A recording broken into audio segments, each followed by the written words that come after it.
What up, Don't One Pride? This is the Roar of the Lions UK podcast, the podcast where one pride goes worldwide. My name is Anthony Fitzpatrick. I'm joined this evening by Ryan McCluskey, which can only mean one thing. It is time for your weekly dose of college knowledge. Yes, it is the college football podcast, Red Raiders of the Lost Ark. And Ryan, we are embarking on the last couple of weeks of the regular season now. Three to go. We're at the championship games. The playoffs are beginning to take light. We're getting to the business end of the year now, and teams slowly but surely are falling, and we've got no idea what's going on over the next few weeks. Yeah, we're at that point now where I suppose for a lot of teams, there's very little to play for. Like I say, a lot of teams now have kind of been cast aside. There's only a handful of teams that are truly in contention right now. So every week is do or die for them. Everyone else is kind of just trying to fill up the bowl game spots. Like I said, they're quickly filling up now. But a lot of them are already thinking about January or they're already thinking about next year. Like I say, what could have been and what has been and passed them by. Yeah, absolutely. It is, every little mistake is now punished. It could end your season with the 12-team playoffs hotting up, and on not many unbeaten teams left. Anything could happen, but we have got a packed show for you today. We've got some news and bits to go through first. Then Ryan is going to do the first of two-parter. He's looking at players who, during the course of the season, have jumped onto his draft radar who were not there previously. So we're going to dive into that. And then, of course, we're going to go through the best of the action of week 11 before turning our gaze to week 12 as rivalry week and other bits start to loom. So we have a ton to go through today. The show is recorded today. Me and Ryan are up in the north of England, and unfortunately, at this moment in time, the weather is absolutely flaming terrible. We've had rain upon rain upon rain for days and days and days, which has been messing no end with my signals and my connections and everything. So I wanted to do it nice and neat on here. We're releasing it as a pre-recorded thing, but I will be in the chat as always. If you want to still ask questions and whatnot, I can put them in for later shows. But hope everybody who is watching is doing well and is a lot drier than we are here. Right, don't need to do all the housekeeping stuff. You know the jig by now. We're going to go straight down into the news. Quite a bit of news actually this week, and a first part that has just dropped in what is the last half an hour, and I'm not gonna lie, I completely forgot that this was a thing. But the next school to run afoul of recruiting violations has been named, and it is none other than our home state, Michigan State Spartans. Obviously, after everything that's gone off with Michigan, the Wolverines, all the cheating and everything that happened, not really much has been said about the Spartans in this degree. Mel Tucker has gone. People thought that maybe the scandals had lifted, but not quite just yet.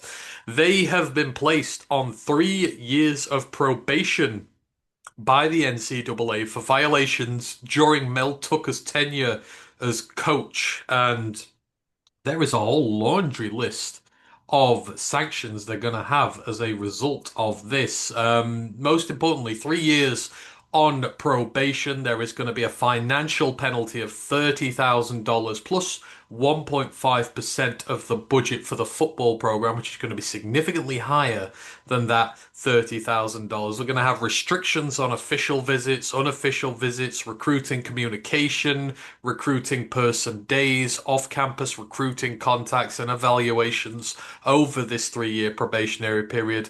There is a vacation of wins as well due to the participation of three ineligible student athletes, which means they're going to have to vacate 14 wins from the previous 3 seasons. This affects Jonathan Smith's tenure as well, and there are also going to be show cause orders for the former staff members, and this goes sort of down to three or two main guys, with Tucker been in there as well. Two of his former staff members, Saeed Khalif and Brandon Jordan, along with some other members of their football staff, were apparently offering opportunities of up to $11,000 in impermissible recruiting inducements to six different prospects who took unofficial visits to Michigan State, and three of them signed as a result of these, therefore making them ineligible to play. So Jordan's got a 5-year show cause ban. Khalif has a 6-year show cause ban. I'm not sure what Tucker's is. His is an independent inquiry because he didn't know about it, but it happened under him, like the same stuff apparently with Jim Harbaugh at Michigan. But I mean, given what's gone on with Michigan, right, how they've kind of really been let off with what all they've done with Stallions and that 3 years probation for the Spartans, vacating all the wins from 3 years. They're now going to have 3 future years where it's going to be tougher to recruit, to talk to guys. It's going to make it difficult for the program. And also, there's a financial penalty here as well. The NCAA have come down a lot harder on them than their in-state rivals. Yeah, it's quite a substantial penalty. Say they've 14 losses, which kind of makes two and a half whole seasons worth of play totally irrelevant. Like say, a former head coach now goes from, like say, now winless in Big Ten, all their in conference games are vacated, penalising of staff, like say, financial penalties, probation. So this will linger around now for quite a while. And yeah, it feels like something like I said that just it totally died away. And then like I say, it's reared its ugly head at probably the worst time right now because the program, the program, like I say, doesn't feel healthy. Like I say, it just feels like the slightest little whisper could get a guy like Nick Marsh to enter the portal. Like I say, they've had the Aiden Childs experiment has somewhat kind of collapsed in on itself now, and they're already looking at Milivojevic as a new future. So they're on the field. It's a team very much in flux, and it'll be interesting to see if they do have any of their more high-profile players leave this year. And yeah, punishing the coaching staff, it just makes the job of the current head coach nigh on impossible. Like I say, the expectations on him now are just so low because, like I say, he's just going to be hampered. A lot of players now, like I say, that will be cancelling their visits, or like say will now not be able to attend in the off season. It's going to set them back a couple of years. Yeah, absolutely it is. And like you say, for Johnson Smith, his ass is already on a slightly warm seat now. The ability to not recruit as ably as he would be able to before. It's not going to be easy because for a program like Michigan State, you've got to get your recruits in through the classes. The portal can only save you so much. But yes, Michigan State had the hammer dropped on them, 3 years probation. For the Spartans, moving on, and we have a lot more legal stuff this week going on. So we've got two big lawsuits now going on, maybe more, but two more have come to light this week. The first regards UCLA, the Bruins. They want to leave the Rose Bowl. They've been at the Rose Bowl since the early 80s, I believe. They are contracted to be at the Rose Bowl until 2043, but they have made their desire known to want to move to SoFi Stadium, home of the LA Chargers and the LA Rams, so a three-way share of the stadium. It is 14 miles closer to the UCLA campus because very famously the Rose Bowl is some distance away from the actual campus itself. And it's also got a capacity 20,000 less than the Rose Bowl. Rose Bowl houses about 89,000. SoFi is 70,000, but UCLA's average home attendance is about 39,000. So we've said a lot in the past, the Rose Bowl has no atmosphere to it whatsoever because it's only half full every week, so at least they might be able to fill SoFi up a little bit more. And of course, being closer to campus, maybe the attendances will go up a little. But in response, the Rose Bowl and the city have issued a TRO, a temporary restraining order, to try and stop them from moving. Because as I said, they're contracted to play at the venue till 2043, and you imagine a venue the size of the Rose Bowl, it needs UCLA's games and its fans there to be able to make it financially viable. So the city is not letting go easy. I mean, this move makes sense for UCLA, right? Closer to campus, smaller stadium, kind of get of atmosphere in a bit there, but they're contracted in and they are not going to let them go easy. This could drag on messily for some time. Oh yeah, I can't claim if this number's true, but I read online somewhere it's estimated like if they can buy themselves out, but it's like 50, $60 million. That's a figure I've seen floated around. So they can get out of this, but that is a lot of money. But I agree with you. The Rose Bowl is miserable. It's old. Apparently the facilities are bad.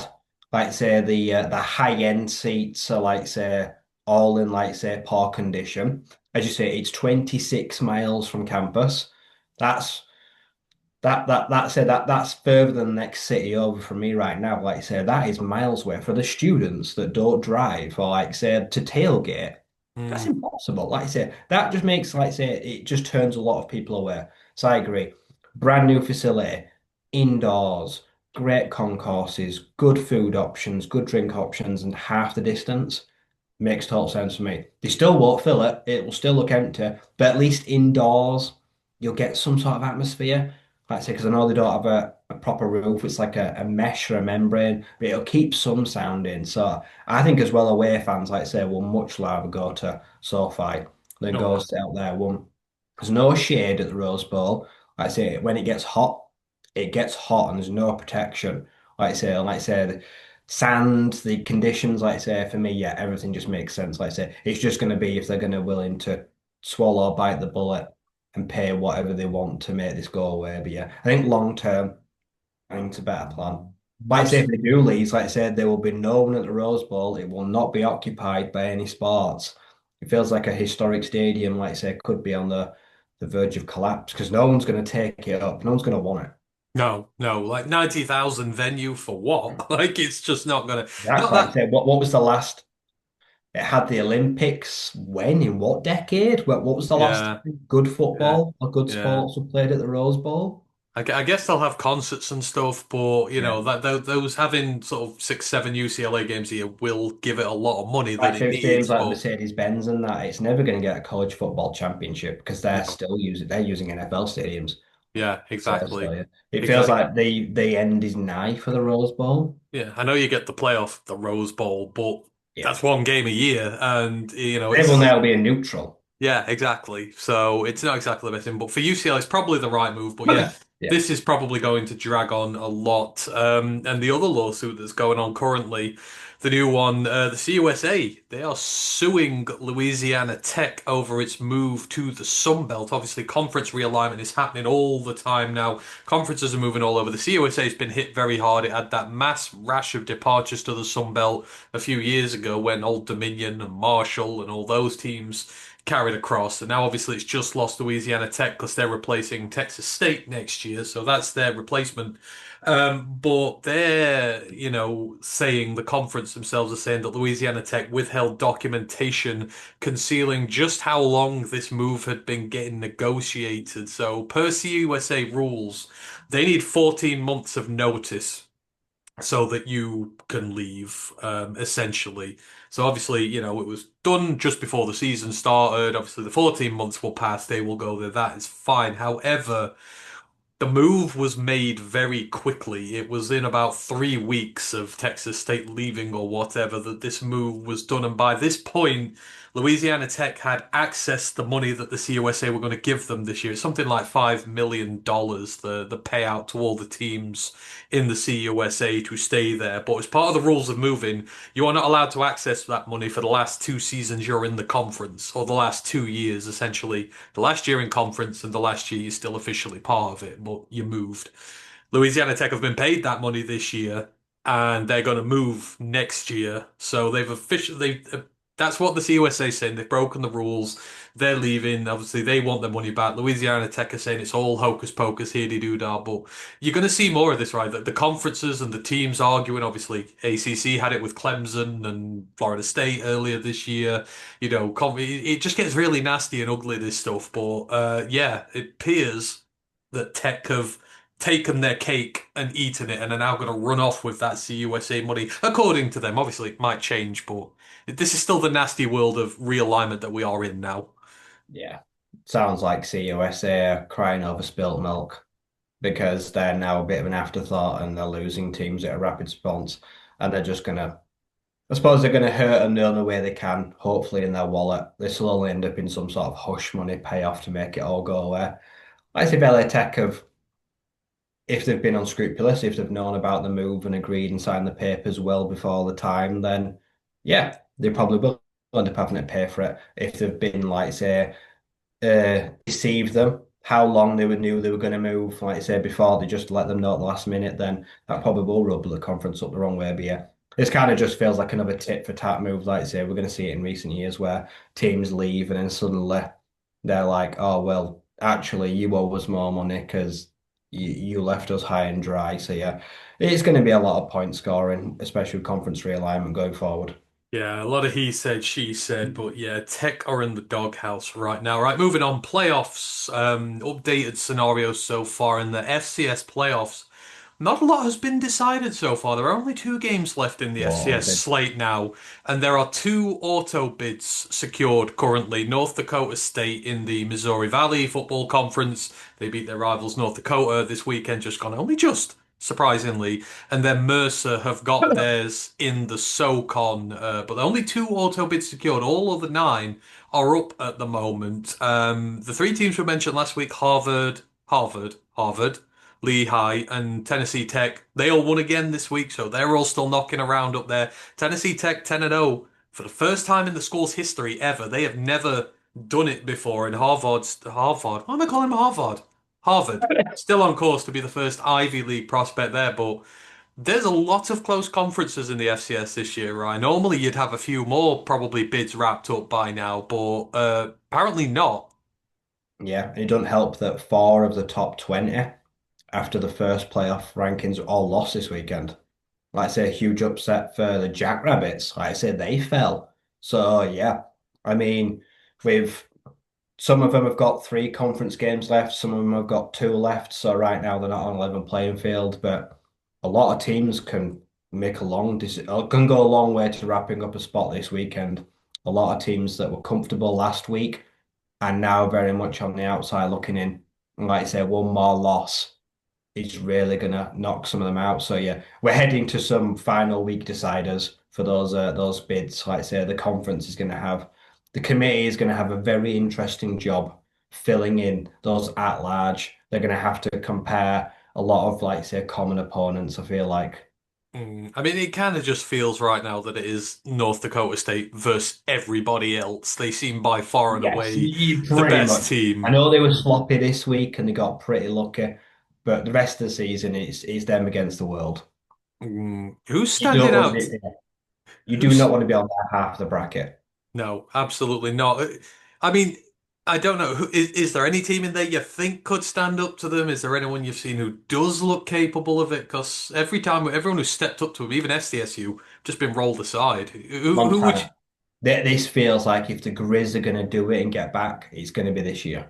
They have absolutely rolled their way through practically everyone this year. Like I say, the conditions are hard. It's an incredibly hard stadium to go to because that altitude at Montana Stadium is very difficult because it's super high above sea level. It's cold. It's practically snowing already. Probably the place you don't want to go in the playoffs is the Grizz, like I say, because they're one and two, they will be split.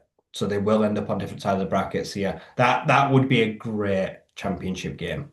Yeah, it does feel like that's the way that it's heading. And of course, when the bracket is released in a few weeks, we're going to get Ryan to fill it again because he did pretty well last year. Not going to lie, he filled that thing out pretty good. So we'll see how he can do this year. But yeah, FCS playoff, only two auto bids secured thus far. North Dakota State, Marmarker will like that, and the Mercer Bears. In terms of the FBS playoffs currently, the new bracket projections are out. Obviously, we just do it week by week to, what would we like from this bracket if it were going to get it? But top four are unchanged. Ohio State at number one, Indiana at two, TAMU at three, and Alabama at four. But the teams behind them have changed. And I know this is theoretical, right? But the theoretical playoffs so far, the first round, has number 12 USF heading to Athens to play Georgia, which would be by far the biggest game they've played in some years. Number 9 Notre Dame traveling to number 8 Oregon.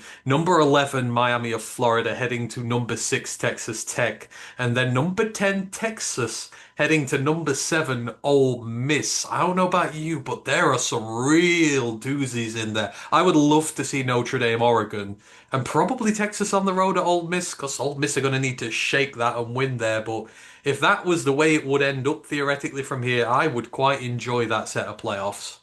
Yeah, it'd be interesting because you say Notre Dame have gone under the radar all year. I suppose technically it'd be a free hit for them against Oregon. Oregon would be massive favourites because it'd be at home, but the Fighting Irish would have none of the pressure on them because the Ducks recent weeks haven't looked great. Like say Miami, I mean their D line, the Texas Tech D line. Like say it would be whichever defense can slow down their offense. That'd be quite interesting. But yeah, Texas Ole Miss. I mean, yeah, like I say, you've got a defense in Texas right now. It's stifling. We've seen Chambliss be the good, the bad, the ugly. Like I say, so that would be quite interesting. That would be one of them games where I could see Arch going into Oxford and pulling off a huge upset. I know. I would look forward to. I didn't think of that. Bain versus Bailey. Like that would be your draft one there, wouldn't it? Ruben Bain up against David Bailey, who's just like the most destructive player on the planet at this moment in time. I would absolutely relish that. But yeah, that obviously it's going to change. There's a couple of weeks left at this point. I don't know if any of these lot play one of the. Obviously, Texas play Georgia this week, so one of them's going to bounce out of this slate, and they'll not be in next week. But we can all hope. And then the last bit of news I want to get over to, and Brent, you'll be interested in this one. One of the best games of the year, Ryan, for uniforms. The Army Navy matchup at the end of the season, and we've had our first reveal this year, usually about this time. I think Navy did it on about the 18th of November last year, or on the 12th this time. I think Army usually do it first, but Army have revealed their uniforms, and I don't know about you, but I think they are absolutely spectacular. The Black Knights this year paying tribute to the Army's 250th birthday. So this uniform, it's got a marble base colour on the jersey and the pants. That is a nod to the marble headstones at the Arlington National Cemetery. The numbers and typography, which I absolutely love, are themed on the United States Constitution. We've got hints of purple throughout it. Now, purple was originally used for the military badge for merit in the Revolutionary War. It's now the colour of the Purple Heart as well. You've got these sleek silver helmets which have an Espontoon emblem running through the centre. That's a nod to Army status as the tip of the spear for the country's armed forces. They've got the Army seal on the side of the lids. And other bits you can find on them. There is a 1775 marker on the back of the helmets. That pays homage to the year the Continental Army was established. There's a chain emblem on the jersey collar logo. That's a reference to the 75-ton Great Chain that stretched across the Hudson River from West Point during the Revolution, helped the British from controlling that waterway. And then you've got the Great Seal of the United States on the left shoulder. They have really put their time and effort into it this year, right? But I don't know about you. I love the marble base for this and the font. Like one thing Army has done in recent years, it's kick Navy in the uniform game. Theirs are consistently better in my eyes, anyhow. But I really like this one. Yeah, I'm with you. It's the font. I love them, like say old Benjamin Franklin, George Washington kind of numbers. Like you say, if you look at, imagine like say you drew using a fountain tip pen, they've Yeah. put them on the fountain tip pen, and they look tremendous. And like I say, it's just the fact that it's so simple. It's like an eggshell white, like say perfectly clean, and but then like say you've got that chromium helmet. It's usually they try too hard. But this year they've just gone for pure all, like say, bone look, silver helmet, like a granite grey face mask. Yeah. And then it's there. Yeah, if you look really close, the purple little line around the numbers, it might be the best army uniform I've seen, like say, of the decade. It just looks tremendous. Like I say, it looks so clean. I just, I got it. I hope they play well. Yeah, you do. That's the one thing. You hope they play well in them, but I love them. For the last few years, I think they've been great. Navy have struggled since they did. Did Navy do the Space Force ones that were Yeah. awesome? I don't know what Navy and Space Force have to do with one another, but they did the Space Force ones, which were amazing. Since then, I think they've been kind of barren, really. So hopefully, this time next week we can talk about the Navy ones, but the Army ones do look truly fantastic. So well done to those there. Right, I think that is just about everything news-ish wise. There's been no head coach firing, surprisingly, with that part of the season now. Teams are probably just going to start waiting out the season for most of them. Only other bit to say the Duke's Mayo Bowl. They have this wonderful little deal going. If you can get there, it looks Got a absolutely special true. ticket. Yeah, the special ticket. It looks absolutely tremendous. For extra $50 to go there. They've got this code of conduct you've got to have while you're there as well. Obviously, you've got to be, running around like an idiot and you've got to be dressed up in the Mayo white and stuff. But you get like free food every quarter and stuff like that. I, I will say that a lot of bowls are boring. Some bowls, like the cheese, no, the cheese bowl, the Pop Tarts bowl, has made a great thing out of its Pop Tart stuff like that. The Mayo Bowl is making something for itself. This is why I love bowl season, things like this. But I would 100% do that. Oh yeah, it's unlimited food and drink, isn't it? Like every Yeah. quarter. As long as, like you say, you go in like fancy dress and you take part in games and that, and I've no doubt, like you say, at half time they're probably be gonna throw in something at you or dunking you in something, like you say, if you want to make a fool of yourself. But yeah, bowl season, it's just the best because like I said, all the rules kind of just go out the windows. Yeah, it is. Nothing is off the boards, but yeah. So the Mayo Bowl is going to be fun indeed, and of course we will cover bowl season as it comes. It is coming sooner rather than later. In about 5, 6 weeks' time, we'll be right in the thick of bowl season, which is crazy. How about you? Does this season not seem to have just gone so quick? Like it felt like we were in the room the lead up to this for ages. We've got like 2 weeks of the regular season left now, and we're done. Yeah, like I say, that's it. Like at least nearly half the bowls are designated. Like I say, we're already. I mean, within like say 3, 4 weeks, we'll probably know everyone going to the Shrine Bowl, probably everyone going to the Senior Bowl. Like I said, they're already drafting up lists for the Combine. Like I say, in like say late December, early January, they'll be going out. So yeah, like I say, it's crazy. Like I say, we're already thinking about playoffs. Like I say, right now, like I say, some of these games the next 2 weeks, they're insignificant. Like I say, your season's over for a lot of these players. Like I say, it's too late. Yeah, like the SEC's going into We're already looking scrubs. at the draft. Like I Yeah, say, we're already looking like I say, underclassmen are already thinking about if they're going to go to the playoffs or yeah. bail into the portal log. I'm already like I say, I'm already fretting, like I say, about certain players that like I say are making big decisions. Yeah, exactly. You know you're late in the season when the SEC start playing that scrub schedule at the end of the year when they got the one non-con. Like Old Miss played Citadel this week and stuff. It's just I get it. You give your players a week off and you give an easy one, but that's when you know you're in. But rivalry week's coming up, which is going to be fun. But talking about players going to the draft, perfect little segue there. That because as I mentioned, one of Ryan's bits of homework over the last few weeks, he's been looking at players specifically who have not been on his radar per se for at the start of the season. Like we do the preseason to watch list teams and all that, guys. We already know that. But of course, during seasons, plays happen, players develop, and players come on the radar that we've not necessarily considered before, who we end up really liking. It's all a part of the process there. And he's been compiling a list of some of the guys that have fit this criteria for him. So this is going to be the first part of that. So I am going to hand it over, Rye. Who and what has been catching your attention as this season has gone on? My first big one is, well, for the first time, I'm gonna get a homegrown player. So there's a player that has really stood out this year. So we're going to the University of Temple. So Peter Clark, like say the London-born, London-bred tight end that's 6'6", 265. He's entering his junior year here now there. He's been there 3 years. So in 2023 and 2024, he caught 5 passes for 34 yards. But this year, he's caught 26 passes for 430 yards and 4 touchdowns. This year, he has become their focal point of their vertical passing offense. Like I say, he's taken everything he's learned. So his experiences, he spent 2 years at the NFL Academy after being a London Warriors youth player as a child.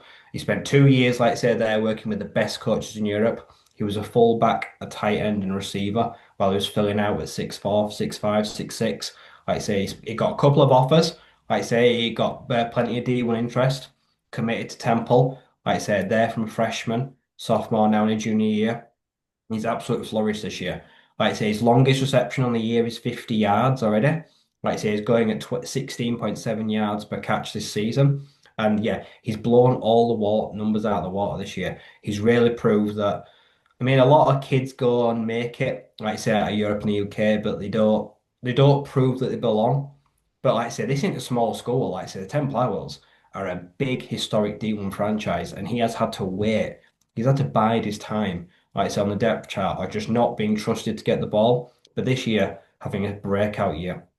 He's got a massive build, 6'6", 265. He can block in line. He's very comfortable from wide receiver experience going out, like say vertical routes, crossing routes. He's got a really good kind of like say repertoire with his quarterback this year. It's all come together for the perfect time.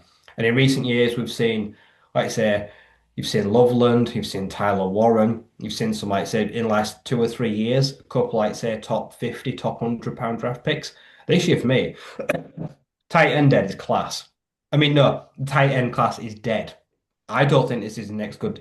Like I say, you got maybe Max Clare. People are like, oh, is he a top 50 pick? Like say, well, this year the product doesn't tell you. So for me, I think this is the perfect year as an underclassman for him to come out.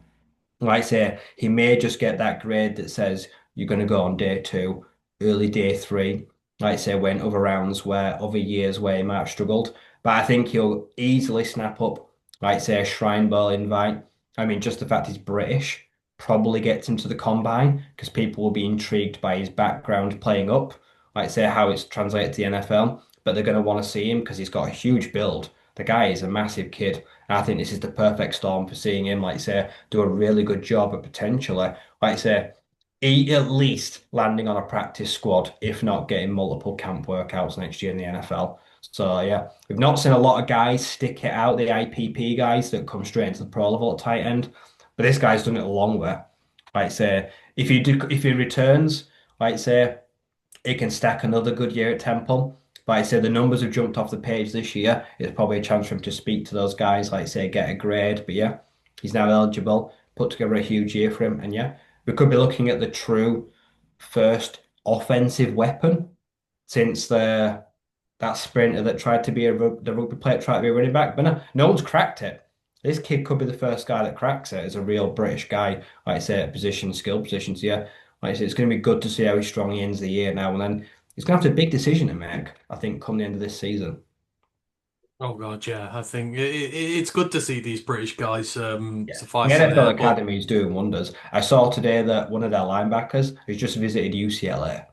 hmm. Like you're talking like say Power Four schools now finally looking at English British kids because the NFL Academy now every year plays ING, St Thomas Aquinas, Mater Dei, Bosco. The biggest high schools in America want to test themselves. Even if they just like just chew them up and spit them out, which they do, they'll still fly to the UK to play them. Like I say, because for them, great experience, and they'll fly out and play them. So yeah, we have got basically like equivalent of like I say a D3, D2 level college in the UK. By saying yeah, this kid could become the cream of the crop depending on Oh. what he does. And that Temple team's been good this year. Yeah, It was only lost by it's one not been point to great in his Army. years there, but this year Yeah. it's kind of all working for him this year. They've been much better. Lost by 1 point to Army this week. Yeah. They've been very competitive in what is a stacked One more American. win for a bowl game, so he's close to getting a bowl game as well. So Mm, yeah, he's going to get a nationally televised game. yeah, More. absolutely. Yep, yep, absolutely. Looking forward to seeing what he does. Probably you would feel like he'd spend another year there, wouldn't you? And then Yeah, might come because he's out. in a But breakout year this year. Or like say as an underclassman, like say he may I don't know. I'd like to see him stick it out, but he could transfer. Like mm, say big year, like say could stack it up. Like say it'd be interesting to see what he does this year. He might get portal interest. They might try to convince him to enter the portal. what is Temple? Is that New York? New York, is it Temple? Am I I right in think Temple is thinking East Coast, yeah. East Coast that way? So we've got plenty of tight end happy schools out there that he might be able to go to. Yeah, that is for sure. Anyone else for now or? Yep, so my next one is so I've been paying a long attention. So the first one, like I say, has come out of nowhere is Nick Minicucci. So we've got the quarterback from the Delaware Fighting Blue Hens. So he's entering his junior year, 6'2", 215. So he's thrown a couple of passes as a freshman, as a sophomore, in relief. Wasn't really a starter. Like I say, their starter moved on. They moved to the SBS.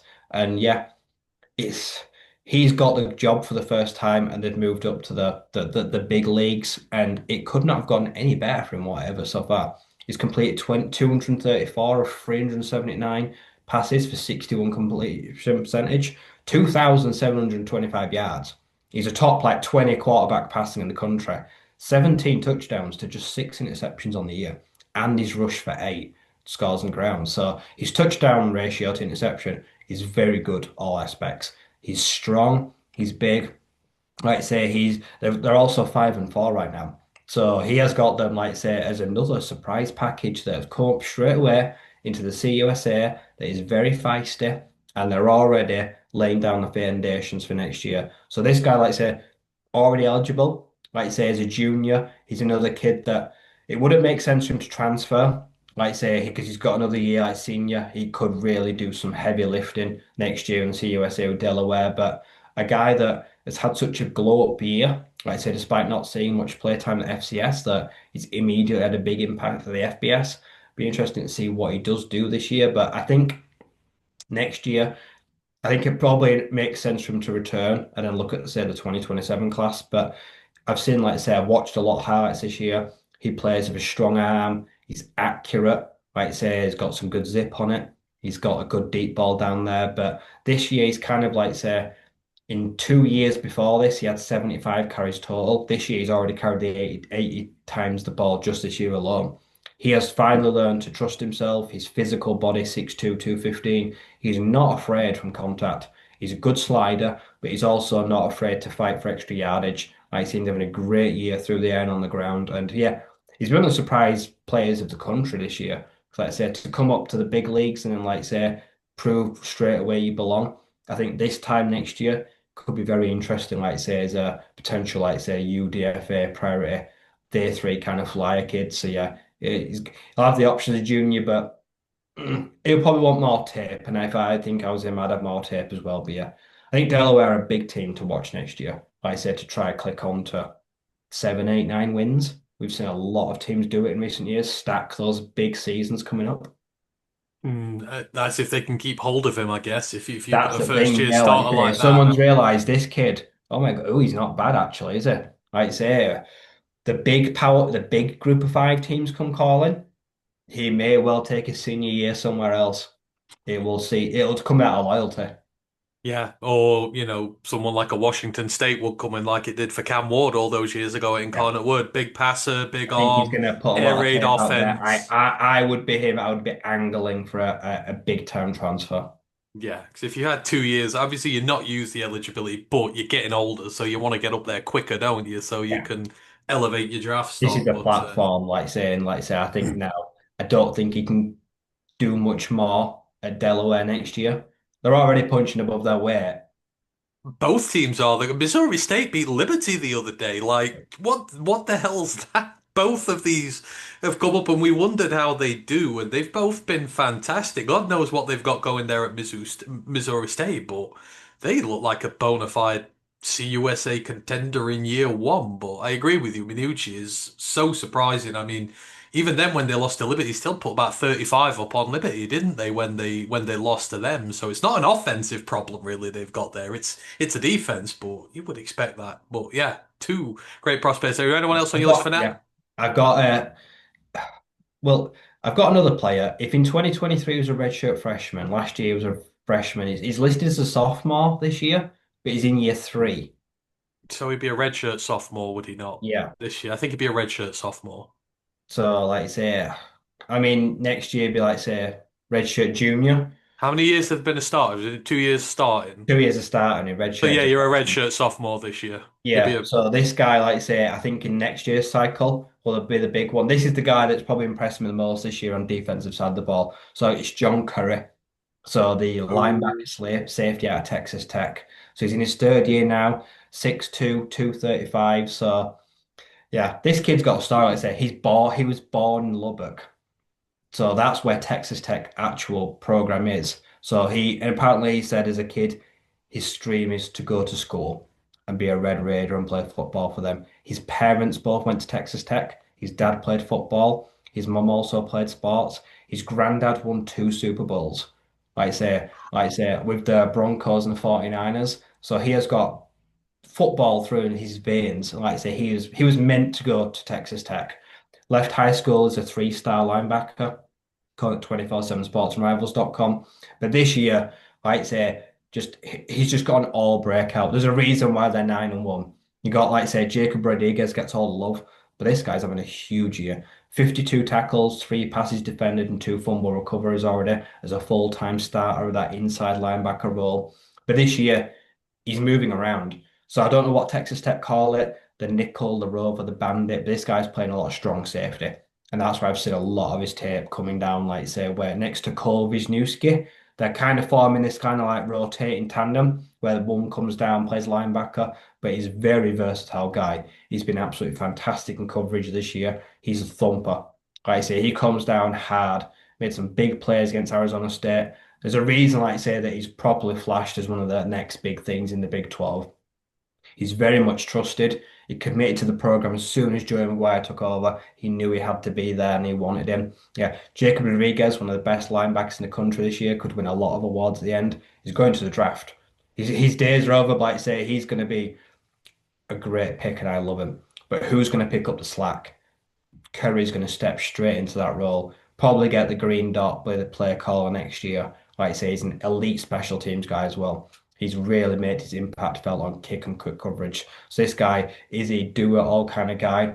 Like he's got eligibility left, lives a dream. Like I say, he's well built, versatility. I think in say this time next year, we're going to be talking about him as a guy, like I say, that will most likely definitely end up being drafted. Like I say, whether or not he moves to a safety spot, inside linebacker, offers versatility, but yeah, watch him now and then next year, like I say, he will become the entire focal point of that centre field, I think. So yeah, a player that just at every game I watch the tape, he just flashes. Like I say, that Texas Tech team has just been a joy to watch this year. It has, and we're getting some great natural segues because we're going to go there in a minute. But yeah, it's just been one for the ages. They've invested their money, and boy, howdy, are they getting their money's worth out of them. Is that the three for this week? Is there any more, or are Yeah, we at the three? I've got Okay, yeah, I'm working just on three for next week too. that's fine. Just list them out again, just to remind for people who've been listening. Got Peter Clark, the tight end at the Temple Owls. You've got Nick Minicucci, the quarterback from the Delaware Fighting Blue Hens, and John Curry, the inside linebacker from the Texas Tech Red Raiders. And speaking of the Texas Tech Red Raiders, you all know the drill when we talk about the last week of college football. One team always starts it off because they get in the title of the show.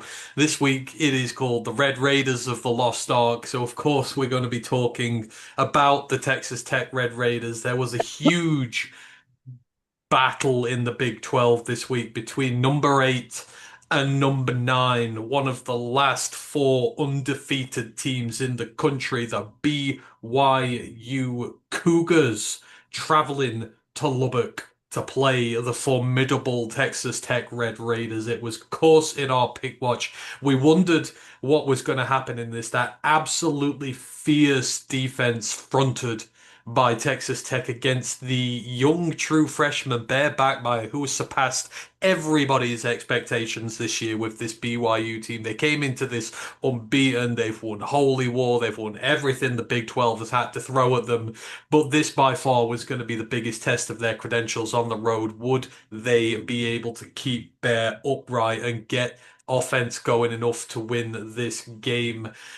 The answer was a resounding no. It was a little bit of a blowout in the end. But this Texas Tech team, incredibly good. It ended up Texas Tech 29, BYU 7. BYU didn't score any points in this game until the fourth quarter, and the most damning stat of them all.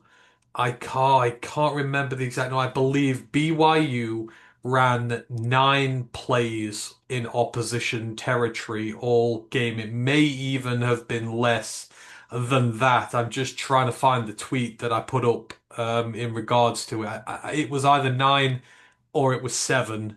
It wasn't many. Put it this way, they did an absolute number on him. Texas Tech offensively, kind of average amongst the numbers. But Baron Morton had a solid game, 17 of 32, 173 yards and a touchdown. He was sacked 4 times. The BYU defense did everything it could in this game to keep them in it. Dickey, the Texas Tech running back, had 117 yards and a touchdown on 23 carries. He was going at over 5.9 yards per carry. A lot of Texas Tech's weapons came to play. Reggie Virgil had 54 yards. Terrence Carter had 41. Eason had 52. Um, scores on there. Texas Tech sort of they took control of this one. They were 10-0 up after the first quarter. They by the half were 13-0 up. By the end of the third quarter, they were 19-0 up. They got the first score in the fourth quarter, and it took till 7.5 minutes left for the game until Bear Backmeyer eventually found Chase Roberts, his star receiver, for a 6-yard touchdown, but just to make good towards the end. Texas Tech tacked on another field goal to make it 29-7, and it's all about this defense, Ryan. 28 pressures on the day, 8 from David Bailey, 7 from Lee Hunter, 4 from Romello Hyde. They only actually sacked him once. Lee Hunter got him, but they hit Bear Batmeyer 7 times. They had an absolute ton of pressure off the edge and through the interior, and then the linebackers just completely and utterly went to work. Jacob Rodriguez. He's incredible. He had an interception. I think there was a forced fumble in there. He had 2 takeaways on the day, 12 tackles, just absolutely blowing this thing up. And then, the secondary was tremendous. They only gave up 23 receptions on 37 throws. They were locked down. They gave BYU nothing. They completely stifled them. BYU's run game was just not there at all. Nothing really to help Bear Backmeyer. They had 263 yards of scrimmage, just 70 on the ground, and this told a story, Ryan, this game did. We wondered just where they were, BYU. It's been a great season. They were unbeaten until this point, but Texas Tech have spent a lot of money. They've specifically spent a lot of money on this defense to get a lot of big time guys in, and especially on this defensive line. And this was the week you finally saw that investment pay off big time. They are in control of the Big 12 now, and their nearest competitor they've just blown out the water. Yeah, this was a case where if BYU was going to win, it was going to have to be through LJ Martin. It was going to have to be finally someone finds a way to penetrate that defensive interior with Hunter, Skylar Gill Howard. Like I say, you've got Romello Heights, Bailey on the outside. You've got aforementioned Curry, and you've got Jacob Rodriguez, like I said, right now the best linebacker in the country. That defensive front has stifled everybody that's coming its way. Even its loss against ASU, they could not run the ball for the most part. Like I said, they were absolutely stuffing the likes of, like say, Raleek and Kyson Brown. They made them go through the air, and that's what they're doing right now to everyone. Like I said, they just bring the heat constantly. They know eventually the pressure will get home. It will force mistakes, like it led to an interception.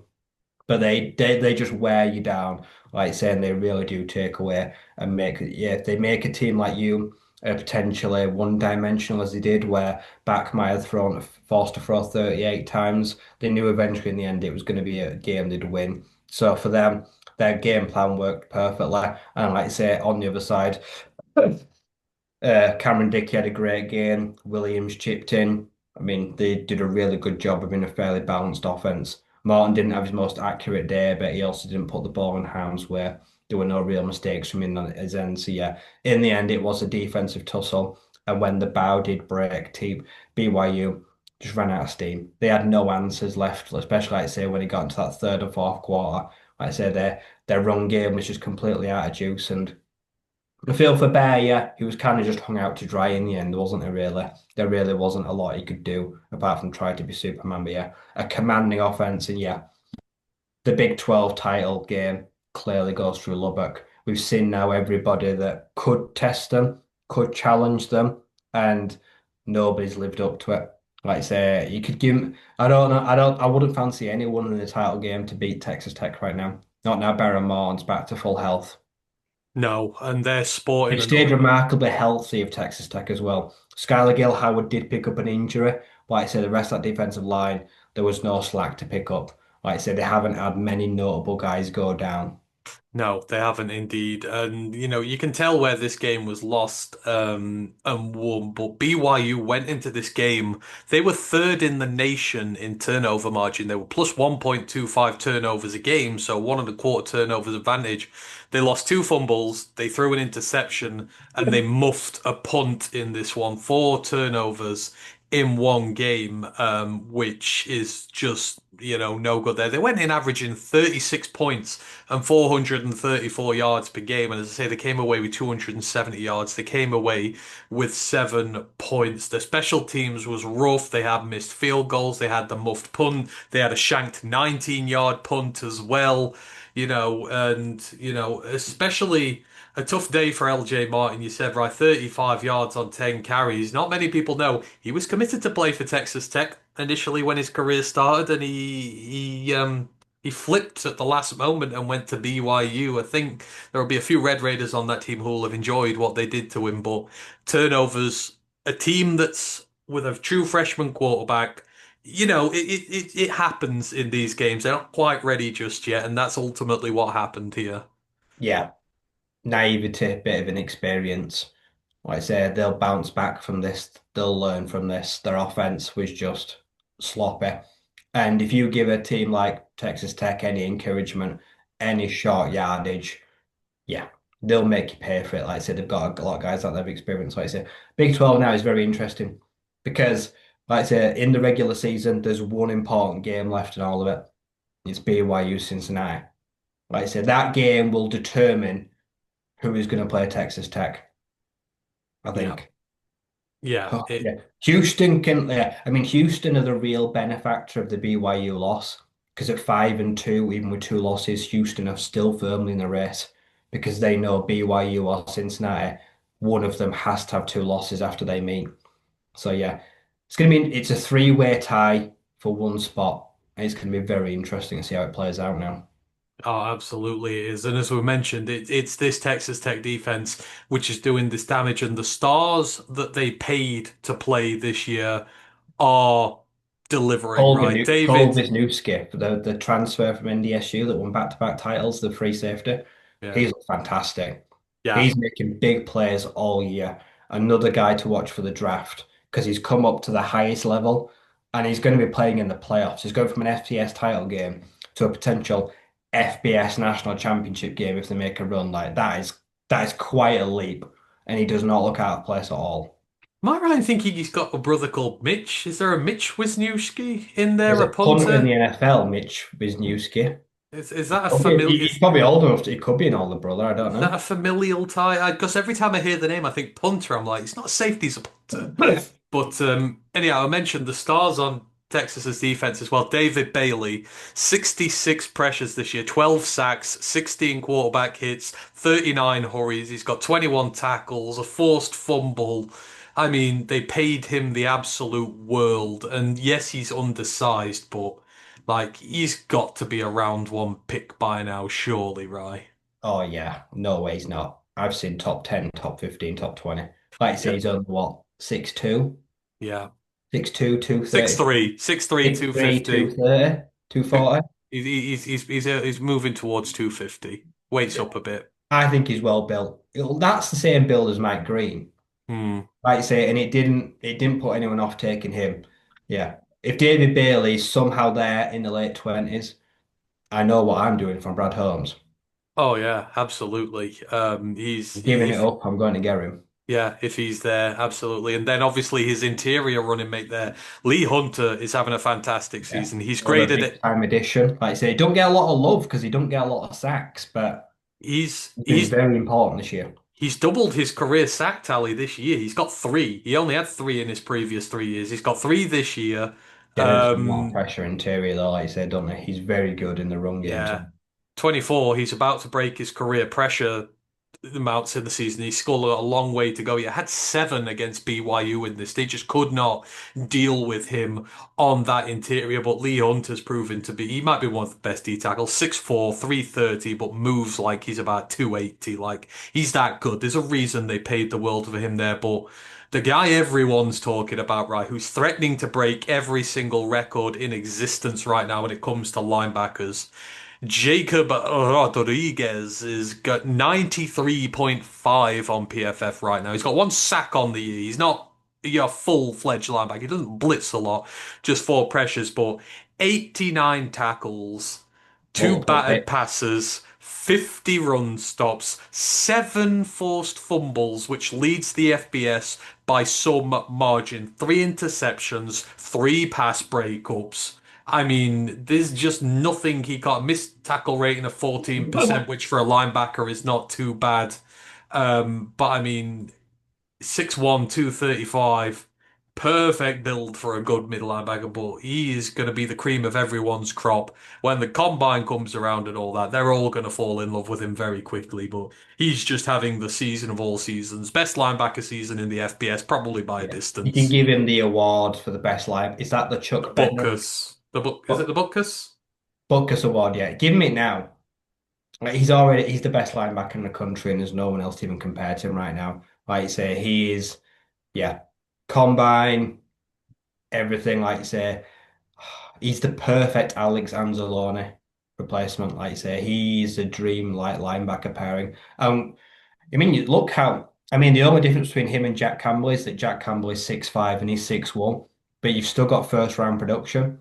But you're probably going to get him in, like, say, late round two, early round three. People will just knock him for being 6'1" and having, like, say, moderate arm length. But we've heard all that before. Someone's going to get an absolute steal. He's already going to be like the one of the gems of the draft because you just know he'll slide because of his, like, say, his frame, which is just another one that's going to be. And then people will be like shocked when he does really well as a rookie. Yeah, yeah, he's just going to I go would in. absolutely love to draft him. Yeah, he's going to go in and dominate a room wherever he is. He's that sort of guy. Like, he's just going to go straight in and be like, I'm the top dog around here. You'll follow me type thing. And I'm there for it. Like I said, on BYU side, their defense put up a hell of a performance in the circumstances, given the offense could do nothing. Their linebackers are a place to watch as well. Jack Kelly, the linebacker there, 6'2", 242 pounds. 2 sacks for him in this one. 2 big sacks early in the game as well. But he's at 7 sacks on the season right now from his middle linebacker position. He's got 17 pressures on the year, 40 tackles, 27 run stops. He's got a forced fumble. He's got a pass breakup as well. His pass rush ability, bearing in mind he's alongside Isaiah Glasgow, and that's a good linebacker room BYU have, but Kelly's going to be a legit prospect for people this year. At 242, big chunky linebacker, the way that we like him. But I mean, it does seem Ignacivil, right? Texas Tech, they've not had an unbeaten season at home in Lubbock since 1995. I think that 30-year record's probably about to come to an end unless some big behemoth comes in the playoffs and is able to lay waste to them. But it just doesn't look like anyone's really going to beat them at this point at home. Yeah, like you say that it doesn't look like this unless it's going to take a serious team in the playoffs to come in. But yeah, the regular season, they've got two cupcakes left.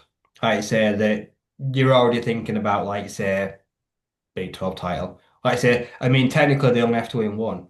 They win one of them, they go to 7-1. You know BYU or Cincinnati will be two losses. It won't be mathematically, but they win this weekend, and it's pretty much impossible they don't make a title game. Yeah, yeah, absolutely it is. Yeah, yeah, they're just great. And if anyone has to go to their home, like that's probably a place you don't want to go either. It's probably like Montana in the FCS playoffs. You probably don't want to go to Lubbock in the playoffs and face that defensive line. Not, it's nowhere to go unless your front five's solid. No, like I say, yeah, it's going to be all about, like I say, if you go in there, you're going to have serious trench warfare, like I say, and yeah, if they keep on the trajectory, I mean, there's nothing to stop Joey Maguire winning Coach of the Year. Like you Nope. say, Cincinnati, like I said, that heroic like playoff spot, like I say, they got a lot of combinations. Like so, yeah, he firmly has to be in condition. I know he's got a superstar roster, but he's still got to coach it well. Oh, absolutely. It's there's no guarantees. Yeah, I mean, how many years have Tamu had tons of 5-star recruits and all that sort of stuff, and they've never been able to do with it. Talent means nothing coming out of high school. It's so volatile, right? Ratings out of high school, these kids could become anything. You see 1-stars become superstars, you see 5-stars become nobodies. It's just because you spend the money there doesn't necessarily mean you are going to get that. But, Texas Tech destroy BYU. There are 3 unbeaten teams left now. It is just Ohio State, Indiana, and Texas A&M now. So the race is on for that unbeaten season. There are just 3 teams to go. Moving on. because we did our show late last week on Saturday, a few games had already been played, but to recap midweek action, Akron beat UMass 44 to 10. Ohio beat Miami of Ohio 24 to 20. Ball State beat Kent State 17 to 13. Toledo beat Northern Illinois 42 to 3. Georgia Southern beat App State 25-23 in the Sun Belt. USF smashed UTSA in the American 55 to 23. Thanks to all who joined the watch along for that. Houston sneaked out a win against the back of its chinny chin chin 30 to 27 over UCF, and USC pulled off a win over Northwestern 38 to 17, including probably the best play ever from, was it Jordan Maeva who fumbled it and then re-recovered his own fumble at the goal line or something? Forced a touchback, yeah. Yeah, I love Jordan Maeva. He's The game absolutely, that one play changed the whole game as well. Because, like I say, yeah. two plays later, USC score a touchdown. Yeah, yeah. Jordan Maiev is going to be a fascinating draft prospect, and I'm going to be all the way here for it whenever he does That King declare. Small as well. He looks like a potentially seriously good running back. That sophomore that's filled in. He does, doesn't he? King Miller. Is it King Yeah, Miller? King Yeah, Miller. Yeah, yeah. He yeah, looks potentially very special. he does. Like they're no, they're not going to get the jobs back. The ones who have been hurt there. And then Tulane beat Memphis 38 to 32 as the American is just all over the show right now. Moving on to the Saturday fixtures, and I mean.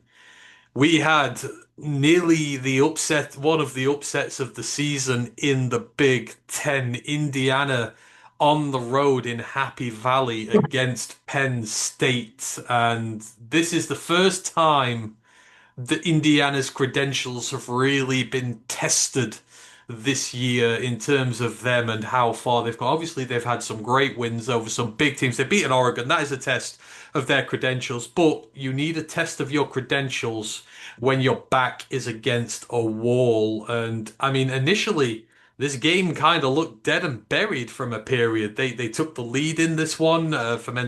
Mendoza had a rushing touchdown. Penn State hit back Nick Singleton. He had a rushing touchdown to get back to them at the start of the second quarter. But, Indiana had a little rush before the half. They had a field goal from Radetich, and then they got a touchdown just before the half. They got the ball back really quickly. Kalon Black had a rushing touchdown to put them up 17 to 7 going into the half. They scored the first points after the half as well, 7 minutes in, another Radetich field goal to put them up 20 to 7 and seemingly cruising in this game. But then Penn State bit back. They had a field goal to bring it back to 20 to 10. And then the game turned really quickly. Nicholas Singleton, with 11 and a half minutes left, had a rushing touchdown to bring it back within three. They were able to stop Indiana. And then on the back of that, Penn State went and scored again. Ethan Grunkemeyer had a pass to Nicholas Singleton again, three touchdowns on the day for him to take it in.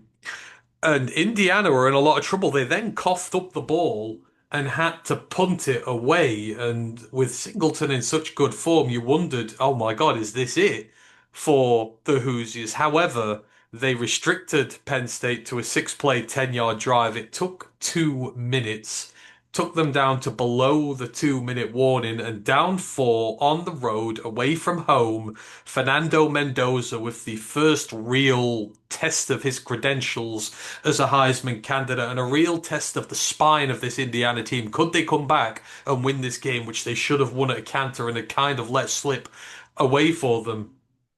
But to their credit, they came out with one of the most clutch drives you will ever see.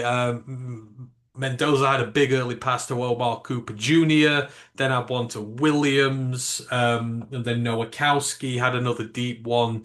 Were able to move it slowly down the field, but they got to um, second and goal. They got to third and goal at the Penn State 7. There's just 36 seconds left at this point. Two shots left, and this game is over, and their unbeaten record and their Big Ten aspirations are in the toilet when Francisco Mendoza puts a pass up in the air above Omar Cooper Jr. And he has what I can only describe as one of the greatest catches you will ever see in your life. He highballs this thing. He is right in the back of the end zone. There is barely any room for him to move with the DB who's in coverage with him. He high points this thing, and not only does he toe tap one foot down, he toe taps both feet down before falling out of bounds for one of the greatest catches surely you will ever see. Penn State get 35 seconds to try and make something of this. They do just about get it into the Indiana half, but ultimately it comes down to a Hail Mary. It's battered away, and Indiana escape what would have been a huge shock against a five loss in a row Penn State team, right? But great teams are tested every way. They dominate from front. They put down a lot of points. They have easy wins. But then on the days when they're not playing necessarily great, or when they have a bad spell and they put with their backs against the wall, the Heisman candidate puts together the most Heisman-esque of drives, and it's one of the greatest catches you will ever see to win this thing from. This Indiana team is just different this year, and it's all down to their head coach and these players they've got, and they prove that they deserve to be where they are. Yeah, this reminded me of the Iowa game where they were drawn into that, like say, messy defensive battle where Iowa frustrated them, and like say, especially in the red zone, left them found wanting each time, and it took a late resurgence showing that they've got some iron in their bellies to come away with the win. And this was another one where we didn't play down at Penn State, but Penn State, who have not got a lot to play for this year and could be the party pooper, just threw everything they had. Like I said, their defense was tough. Obviously, there was no Elijah Sarah, so sometimes, like I say, it can play in your mind when you know your number one guy's not there. You got to spread it around a bit. So Mendoza didn't have his favorite target, who would have definitely helped him on the day. But yeah, Penn State did a great job of frustrating them. Grunkemeyer, I mean, he's a true freshman, but he's been okay. Like I say, there's definitely potential there to work with. The numbers won't tell you that, but he was thrown into a pretty rough situation. Head coach gone, like I say, starter injured, and you're like I say next up in the firing line. So he's been holding down the fort. But the defense was pretty tough. They can run the ball. Like I say, and it came down to those drives where is it, are you an NFL quarterback or not? Like you say, the 2 minute drill, the drill where you say you go down there, you score a touchdown, you win the game, you ice it here. That's probably what a lot of scouts are looking at Mendoza thinking, has he got that mentality? Has he got the calm composure in that, like say, that 1.5, 2 minutes?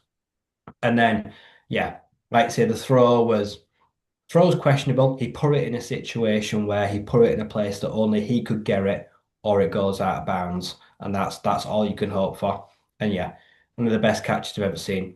Like I say, it's the hands, the eyes, but it's what he does with his toes. Like I say, it's kind of like say his body kind of like say just kind of disconnects. The top half is doing all the work, and the bottom half just goes dead, and it just freezes. And he's able to just drag his like lifeless legs and toes in bounds, and then bring it together. And yeah, it was a very fitting end to a great game.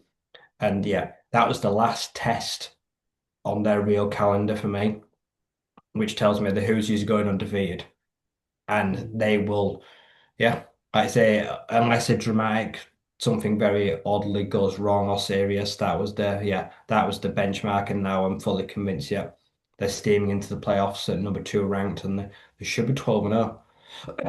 And that was a play as well. Yep, I think Mendoza probably a lock to go top 10 now.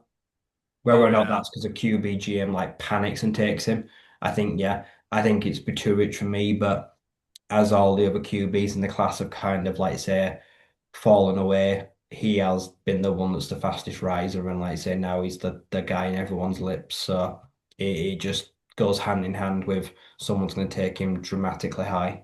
I mean, you wouldn't have seen Drew Aller do a drive like that, would you? Like, he's Yeah, not capable of a drive he's had like that. plenty of You've chances seen, to win big games like that and fall yeah, short. yeah, like your Allers, I mean, Nussmeier maybe could, but they're not one that comes to mind that he's done. Like, mentally, he seems to have the edge above the rest of them, and this team is just continuing to deliver, and so are its prospects. I mean, offensively, I guess Mendoza could stay another year. It would seem likely he'll take advantage of a bad Yeah, it QB won't make class sense. this Like I said, year. it could only be worse this year. This team can only get worse next year. Yeah.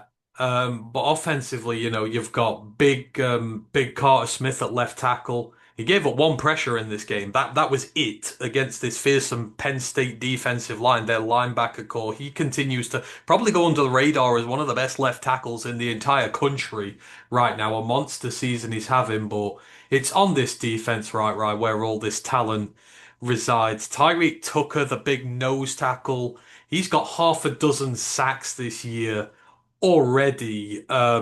He's got a missed tackle rate sub 10%. He's at 8% now. He's got 19 pressures on the year. One of the swathe of James Madison guys who came along, but he's 300 pounds, 6 foot, maybe a little undersized, but at the same time, he's one of the best nose tackles you will find.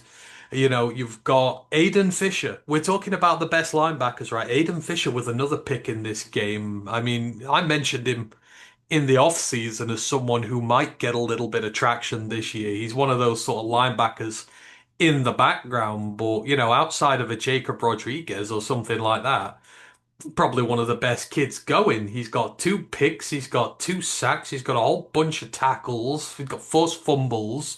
The interior of this Indiana defense, and again, another James Madison commit for them. Like they're big guys on defense, stand up when they need to as well.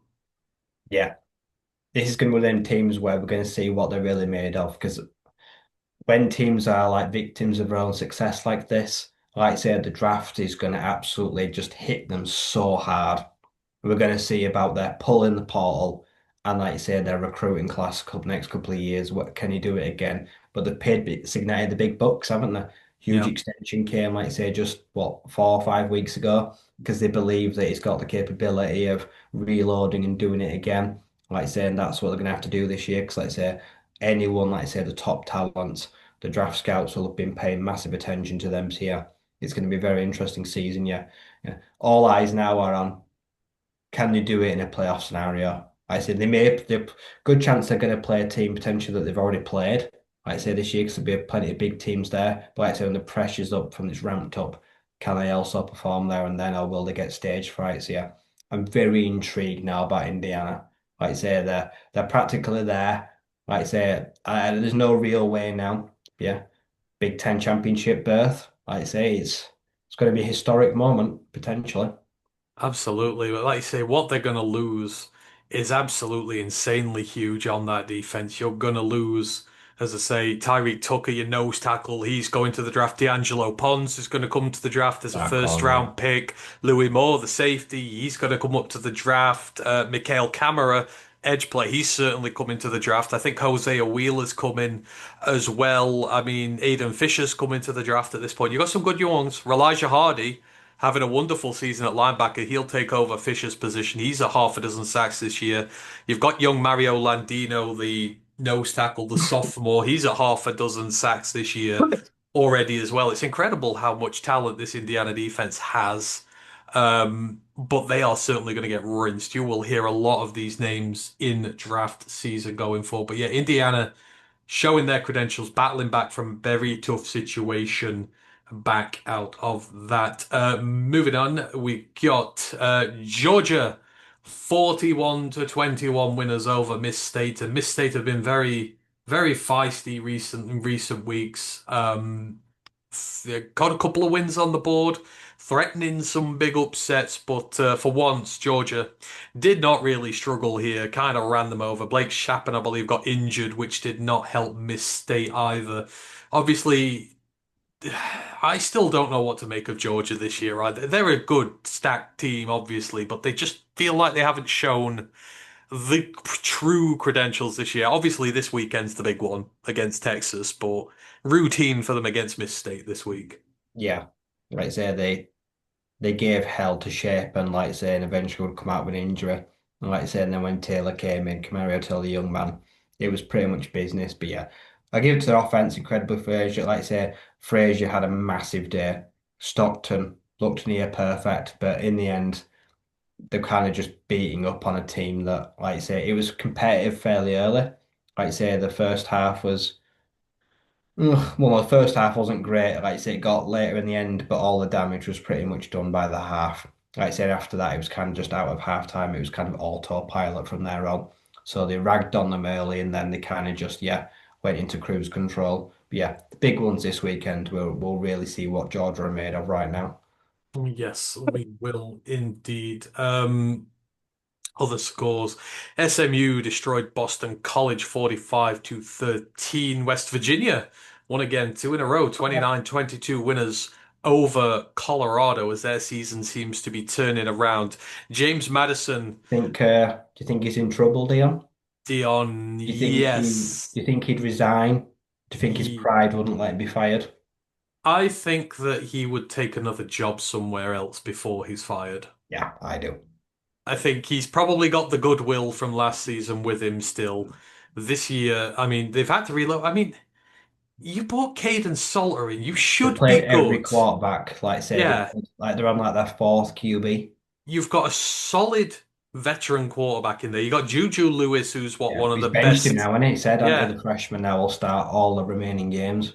yeah, he's five-star freshman in there. You've got a good balance of quarterbacks. You shouldn't be suffering this much, but they've just not been able to recruit a running back since time immemorial. I mean, just 105 yards again in this one, and they throw for 310. It's just such an unbalanced offense, you struggle with.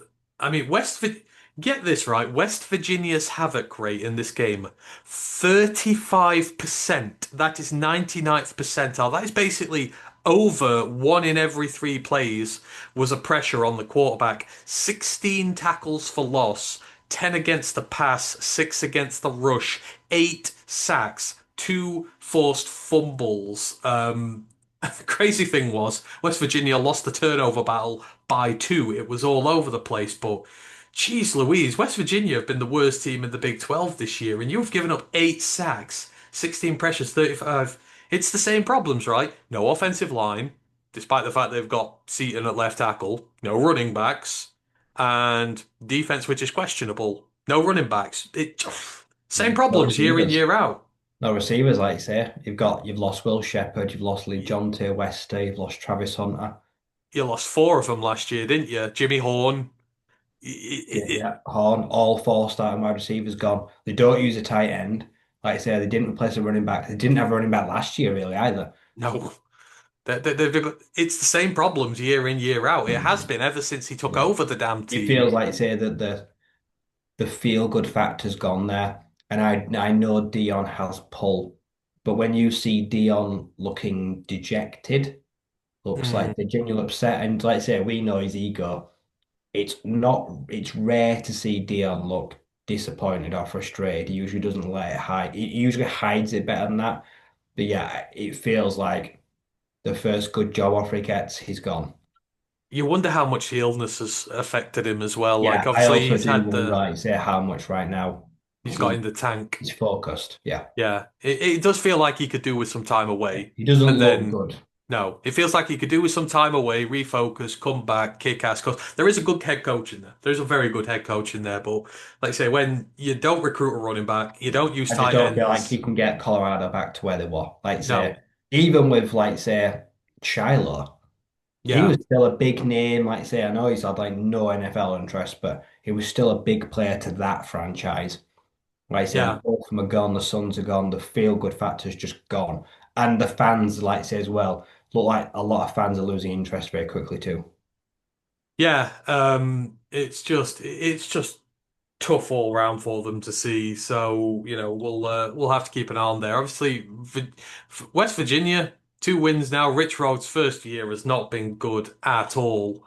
But he's using a new quarterback now. He's got Scotty Fox Jr., who I believe, forgive me if I'm wrong, is a true freshman this Yeah, year. he's They brand they've new, yeah, because they've Markiel got hurt, but entered portal, didn't he? He yeah. ditched him this season. Yeah, they've gone to the true freshman. He's thrown for 800 yards, 5 touchdowns, and 4 interceptions. He's got 3 rushing touchdowns as well. But they obviously they like the dual threat guy. Garrett Green was there before. They miss Garrett Green. He's not the guy there anymore. But yeah, 2 wins in a row for the true freshman at It's West free this Virginia. weekend because, well, I'm guessing you've seen who they've got. Are they playing? I don't know. Who are they playing this week? Jeff Sims. Oh, Christ. ASU off the bye. So that they should fancy their chances. Oh, you're still not fancying your boys in a game then. Now Levitt's out for the I mean, season. yeah, I mean Colorado in 2 weeks. That's probably a very winnable game for ASU, but Maybe, you know. Oh dear. Right, where were we at? As I mentioned, James Madison continuing to strengthen their Sun Belt credentials, 35 to 23 winners over Marshall, and I mean certainly one of the leading front runners I mean, now. yeah, if they ended the season today, who do you think would be the G5? Would it be US? It'd have to be USF then JMU, wouldn't it? See, South Florida have the two power wins. They've got the power wins because They've JMU's schedule, they've been more dominant, but they don't have the quality of no, opponent. no, they don't play power teams, James Madison, to my No. knowledge. I don't think they play power teams in their schedule, so it's very t The oh, problem they with played Sunbelt, UNC. that's the problem with the Sunbelt, like you say, Yeah. that you cannot build the resume you need to make the playoffs. I mean, I lie, they've played UNC, but UNC are basically not a power team right now. Yeah, But yeah, I get them. USF will always be in there because, and they were two ranked victories at the time. Florida were ranked. yeah. USF would Miami have to were lose ranked. out. JMU would have to win out to Yeah. topple, turn that tide. Yeah, absolutely. They would have to, I think. So at this point, yeah, no point going to that one. Southern Miss beat Arkansas State 27-21 in one of our pick watch games, and USM Charles Huff 7-2, 5 and nothing in the Sun Belt this year. I mean, if you say it every week, right, but the just guy's just got magic fingers. He can't do no wrong. He's gone to the worst team in the Sun Belt after winning a championship with another team, and it looks like he's taking them to a championship game again. I mean, I don't know how much I'd fancy their chances against James Madison, but if anybody can do it, he will be the guy that can because he's been there and done it. Yep, like you say, he's a guy that has brought a wealth of experience, and sometimes you just there's just a right fit, and he just looks like a right fit. He's coming straight away. The players have bought in, the coaches that were there have bought into his idea, the guys that have brought him, and yeah, looks like he's going to guide them straight to a championship. I said anything can happen in a championship. If they played JMU this weekend and there was a title on line, I would be half inclined to back them to cause the upset. Yeah, because he is the ultimate spoiler, and of course, he loves to run the Yeah, football. there's So no there's pressure on them at all, even if they do make a title game. It will all be on Bob and the yeah, Duke. yeah. But best way to keep Alonso Barnett quiet is keep him on the bench. Like he can't do no damage when he's on the bench, and if he gets his run game going, then it could be over for JMU.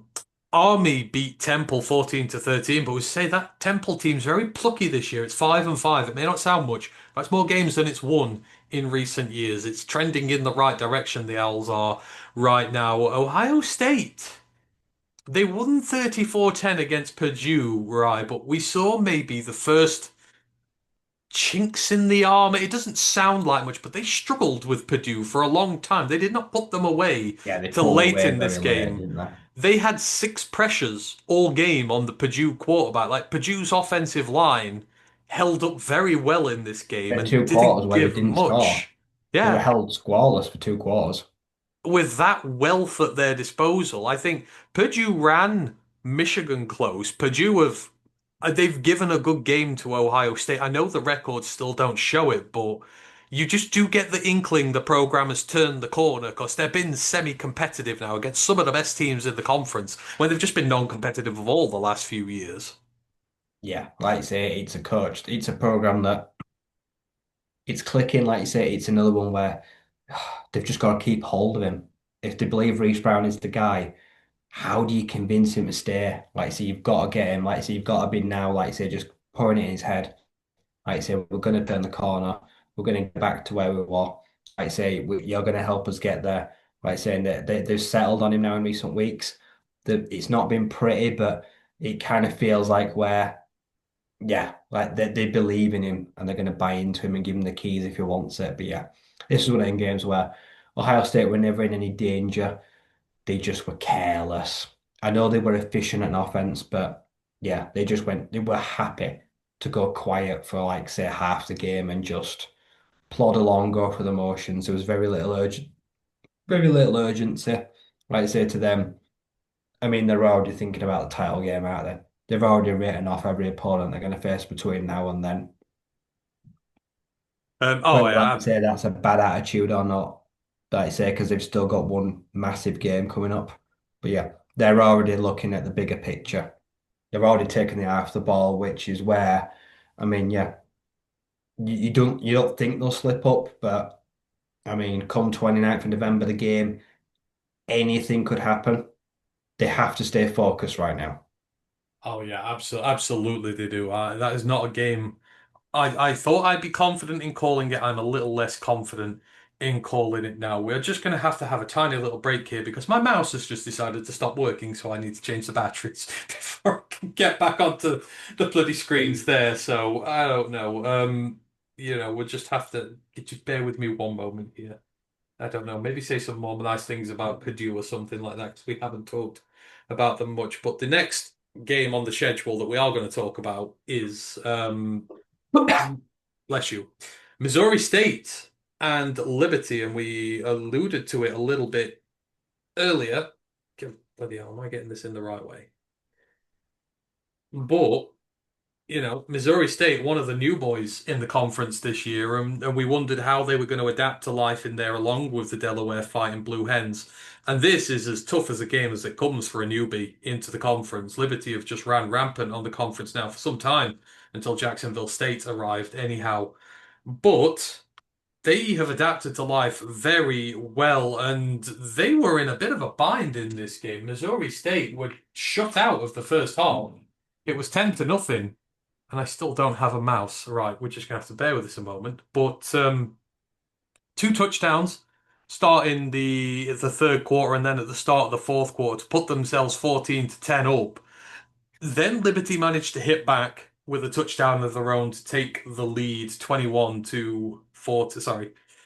They managed to take the lead 17 to 14, but it took Missouri State till the final 30 seconds of this game. They kept fighting and fighting and fighting, and eventually they were able to break the Liberty defense down, stun them with a final minute touchdown, and were able to stop Liberty from scoring back on them. And they take away what is quite clearly the biggest win period that they've had up here to this moment in time. They are 4-1 in the CUSA this year. They are right in the hunt for a title game with Jacksonville State and Western Kentucky, and they've just completely obliterated anything left that Liberty had in this season, right? But I mean, we're impressed with Delaware, but these are the boys who've done it in conference. They're 4-1. They've just knocked off one of the best teams in the conference, and they did it after being shut out for a half and behind with 30 seconds to go. That shows the moral fortitude of this team is something that's going to carry them well. Yeah, they're already playing like a team that looks ready to get involved with the mix. Like say, have a credible shot, build a roster, and play football that even in this fledgling year is worthy enough of making a potential title game. And they're right there. And like I say, with you, the biggest difference is Delaware's won a lot of games, but they've won some, like say, they're out of conference. In conference, they've been okay, but they've kind of just been treading water. Whereas the Bears in conference are already starting to lay down a bit of a marker that they're here to win and they're here to win as soon as possible. And they're not going to hurry. They're not going to waste any time. They want a conference championship as soon as possible, and they've come in straight away, mixed up like say Liberty were Liberty like one of the poster boys for G5 football, and to come down after being shut out of half, like I say, the second half comeback, like I say, it's very impressive, and that bodes very well for their long-term future. Ain't nobody believing that program this year. Like I said, they've all bought him. There'd be no reason for any of them to hit the portal. Like I said, anyone, like I say, at the FCS level that is a standout player, Missouri State should be trying to convince them, come here and help us win a CUSA. We'll give you a platform to, like say, get to the next level. So I expect they'll go very hard after the players and markets that they know that a lot of guys probably don't have a bit of intel on. They'll go back to their old conference. Like saying any of the top players, like come join us. So they should definitely maximize the FCS market where they can in the portal. And they weren't exactly like an FCS heavy hitter, were they? Like a No. regular late playoff team or anything like They were that. barely This a playoff is team. Yeah, and they've just come up and they look great. And they did this with, get this, 66 yards of rushing offense. Liberty smacked down over 220 on them on the ground. Like, you look at the stats in this game, they got ran over, but when it mattered, their defense stood up and did it when it counted. And their young quarterback, Clark, 264 yards, two touchdowns. He was 20 of 33. Great day for the young man, just basically carrying this offense on its head whilst Liberty ran all over. Ethan Vasco doesn't look it for Liberty. He went 18 of 35, which is barely 50%. He had 197 yards and an interception, and he only got sacked once as well. So it wasn't like he was under a ton of pressure there. But that blows the CUSA Open. When we've gone through these, we'll quickly go through the conference standings to show you where they're at. But Missouri State, bravo on a great win there. Ole Miss, they got their scrub game. They got the Citadel and they shut them out 49 to nothing. This is where the SEC teams play that one FCS game at the end of the year just to kind of give their players a little bit of a rest and a retune. Eastern Michigan beat Bowling Green 27 to 21. Thank you for the pick watch for that. Rice beat UAB 24 to 17. Rutgers beat Maryland in the Battle of the Scrubs at the bottom of the Big Ten 35 to 20. Delaware, we just talked about it. Louisiana Tech, Delaware beat Louisiana Tech 25 to 24. They're 5-4 on the year. They're 3-3 in the CUSA. Both combined, right? The two new teams, they're 11-7 this year, and they're 7-4 in the CUSA. Both of them ducks to water. There'll be a lot of FCS teams that see this and go, you know what? We could actually do this if we go up with some semblance of a plan and a half decent formulated idea. Yeah, like I say, it sets a precedent if you've got good, solid finances and you can afford the buyout and make the prove up, like say, then especially like say the landscape right now, the CUSA, the Sun Belt, like say the American, in the next couple of years, there's going to be a lot of vacancies. They're all going to be chopping and changing. There's plenty of room. Like say we're about to get a Pac-12 again. Like it looks like we're going to be making a conference again, which means in the next couple of years, realignment is going to go wild again. Like I said, they're going to need a lot of FCS teams to fill those spots. So yeah, I just feel like we're not going to get the big hitters. I just can't see the big teams in the FCS making the jump yet. Like I say, it's going to be hard, but yeah, a lot of the smaller programs, like I say, be very interesting. Like I say, teams like say big markets like House Coast, like I say, I'd like to see teams like Rhode Island, someone like that, like say, make a move. Like say, they'd be interesting. There's a lot of like so those middle ground fringe playoff teams that, like say, probably got the money to do it. Like say, this will just yeah, they might just look at this and think it's time to make the plunge. They might do indeed. Staying in the CUSA, Florida International smoked Middle Tennessee 56 to 30. Willie Simmons, he's never had a losing record as a head coach. They're 4-5 this year, the Panthers. I did have them making the CUSA title game. It's not worked, but he's still got a chance of pulling off a winning season with them, or at least not a losing season. Jacksonville State 30, UTEP 27. That one broke my heart. I had UTEP in the title game as well, but Jacksonville State stay unbeaten in conference by the hairs of their chinny chin chin. East Carolina, another win in the American over Charlotte, who were just useless this year. They dropped nearly 50 on them. And the Pirates, Rye and Hauser, they're sat there at 6-3. They're 4-1 in the American. I mean, they're not one of the big name teams in the conference. They're not a Tulane or a USF or an Army or a Memphis or something like that. But they're just hanging on in the background there in case anybody slips up. Caden Hauser and that really good passing offense they've got and their defense, which is pretty good. They're going to be there ready to strike if someone slips up. They might just sneak in under everybody's noses. Yeah, they've got the biggest win streak. They've won three in a row now. They're 4-1 at home. Like I say, so they're doing really good. Like I say, they're well positioned, as you say, to pick up the scraps if anyone slips up. I mean, the game I've just seen who they've got this weekend. Massive game, like I say, that is for the how the Americans going to shake up this weekend. Oh, they've got Memphis. Memphis, yes. That's Yes, a big because game for both of them. Like I say, if Memphis lose, they're done. yeah, If East Carolina win, I mean, yeah, they're thrust straight into a potential title spot.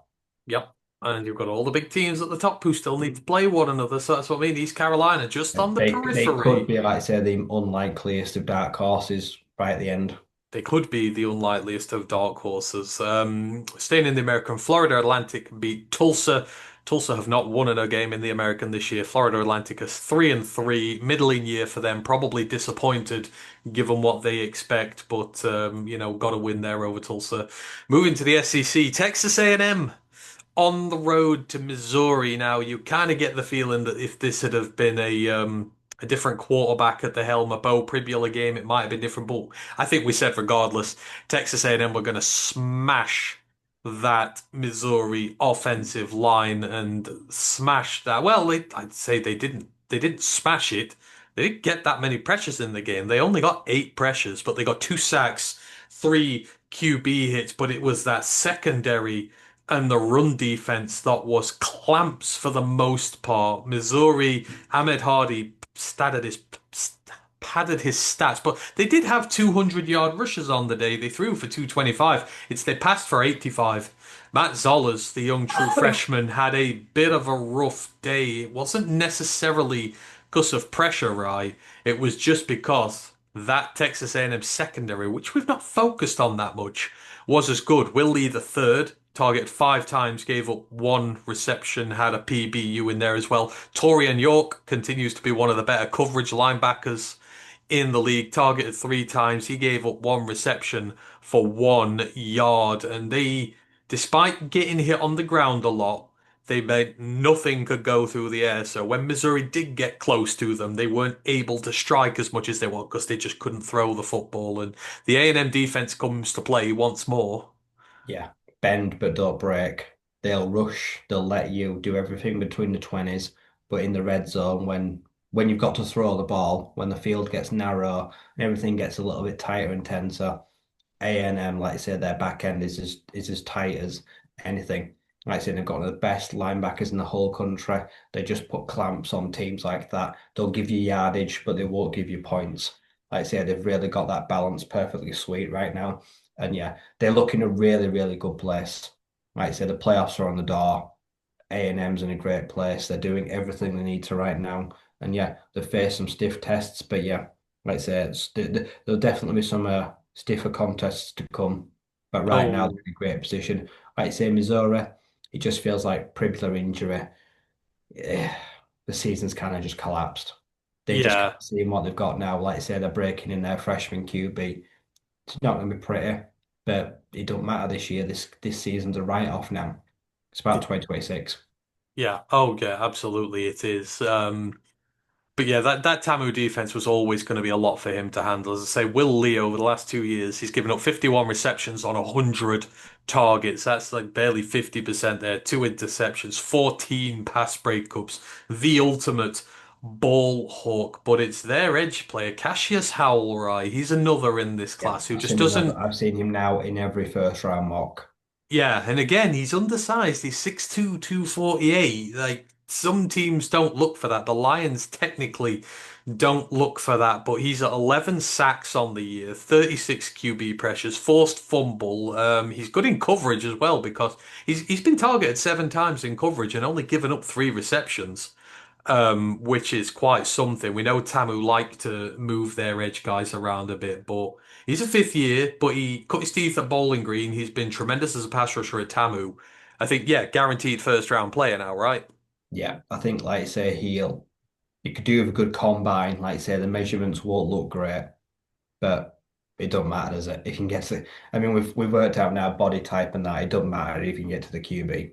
It'll be totally fine. Oh no, absolutely. He should be absolutely fine. It's the tape that you need, and he's got the tape and he's got the productivity there for sure. As I say for Missouri, it wasn't bad. 200-yard rushes on the day. Ahmad, right? He broke 1,000 yards this year, his first year in the SEC. One, two, three, four, five, six 100-yard rushing games.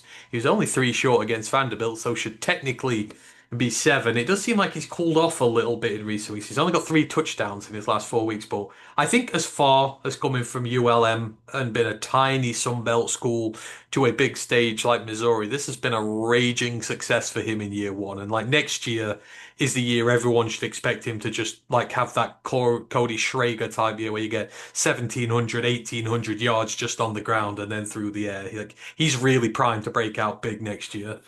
Yeah, this season couldn't have gone much better for him. Like I say, he's dug his heels in. He's found his feet. He's been one of the biggest, like say, surprises in the year. And yeah, I think next year, yeah, like I say, all bodes well. Like I say, the offense gets a little bit more balanced. Like I say, they take a little bit of pressure off him. He could be part of, like I say, a potentially very good Tigers team if Volos does click. So yeah, the future's very bright for him. His path to the draft is already, the wheels are already in motion now. I mean, he's not going to go past this junior year, surely. Like next year, he'll do the year three, and that's it. He'll come straight up, right? Because Yeah, he won't for want running backs, there's enough nothing more to mileage on his clock. He'll prove. smash next year, and that's it. Yeah, there's nothing left for him to prove, really, unless it's his pass protection and stuff like that. But there's not much for him to prove that. He's what, 5'10", 206. It's not the worst frame in the world. So, but yeah, Ahmad Hardy did have himself a game and did get himself a touchdown in there. Oregon 18-16 winners over Iowa, and this right was nearly a massive Big Ten upset. We wondered how good the Iowa team were because, they were threatening to do something in the Big Ten this year. Obviously, the defense is absolutely never in question. It's just one of those things where it's an institution at this point. It can play well every single year without failing. You don't bat an eyelid. It's just how is the offense going to do? And I mean, it wasn't terrible. This is a good Ducks offense. I mean, 240 yards all told.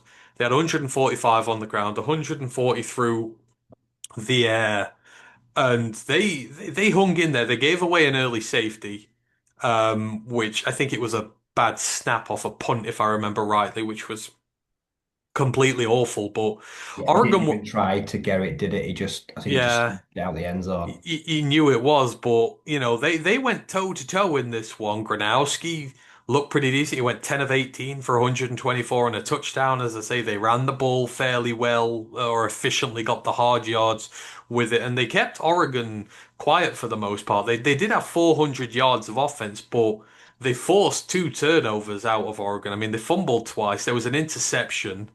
But the Iowa defense really just stood out again. But I mean, Iowa took the lead with a minute 50 to go, and Dante Moore was tasked with getting them down the field to save this one from what would have been a shocking upset. He eventually did manage to get them all the way down to the Iowa 22, and Sappington had a 39-yard field goal to win it. But I'm more impressed with Iowa after this. I know the offense is still not quite there yet, but you kind of figured they went a bit down a bit early. You'd think, oh, this is going to be it. But no, they hung. They played some fairly decent complementary football. They got some hard points on the board.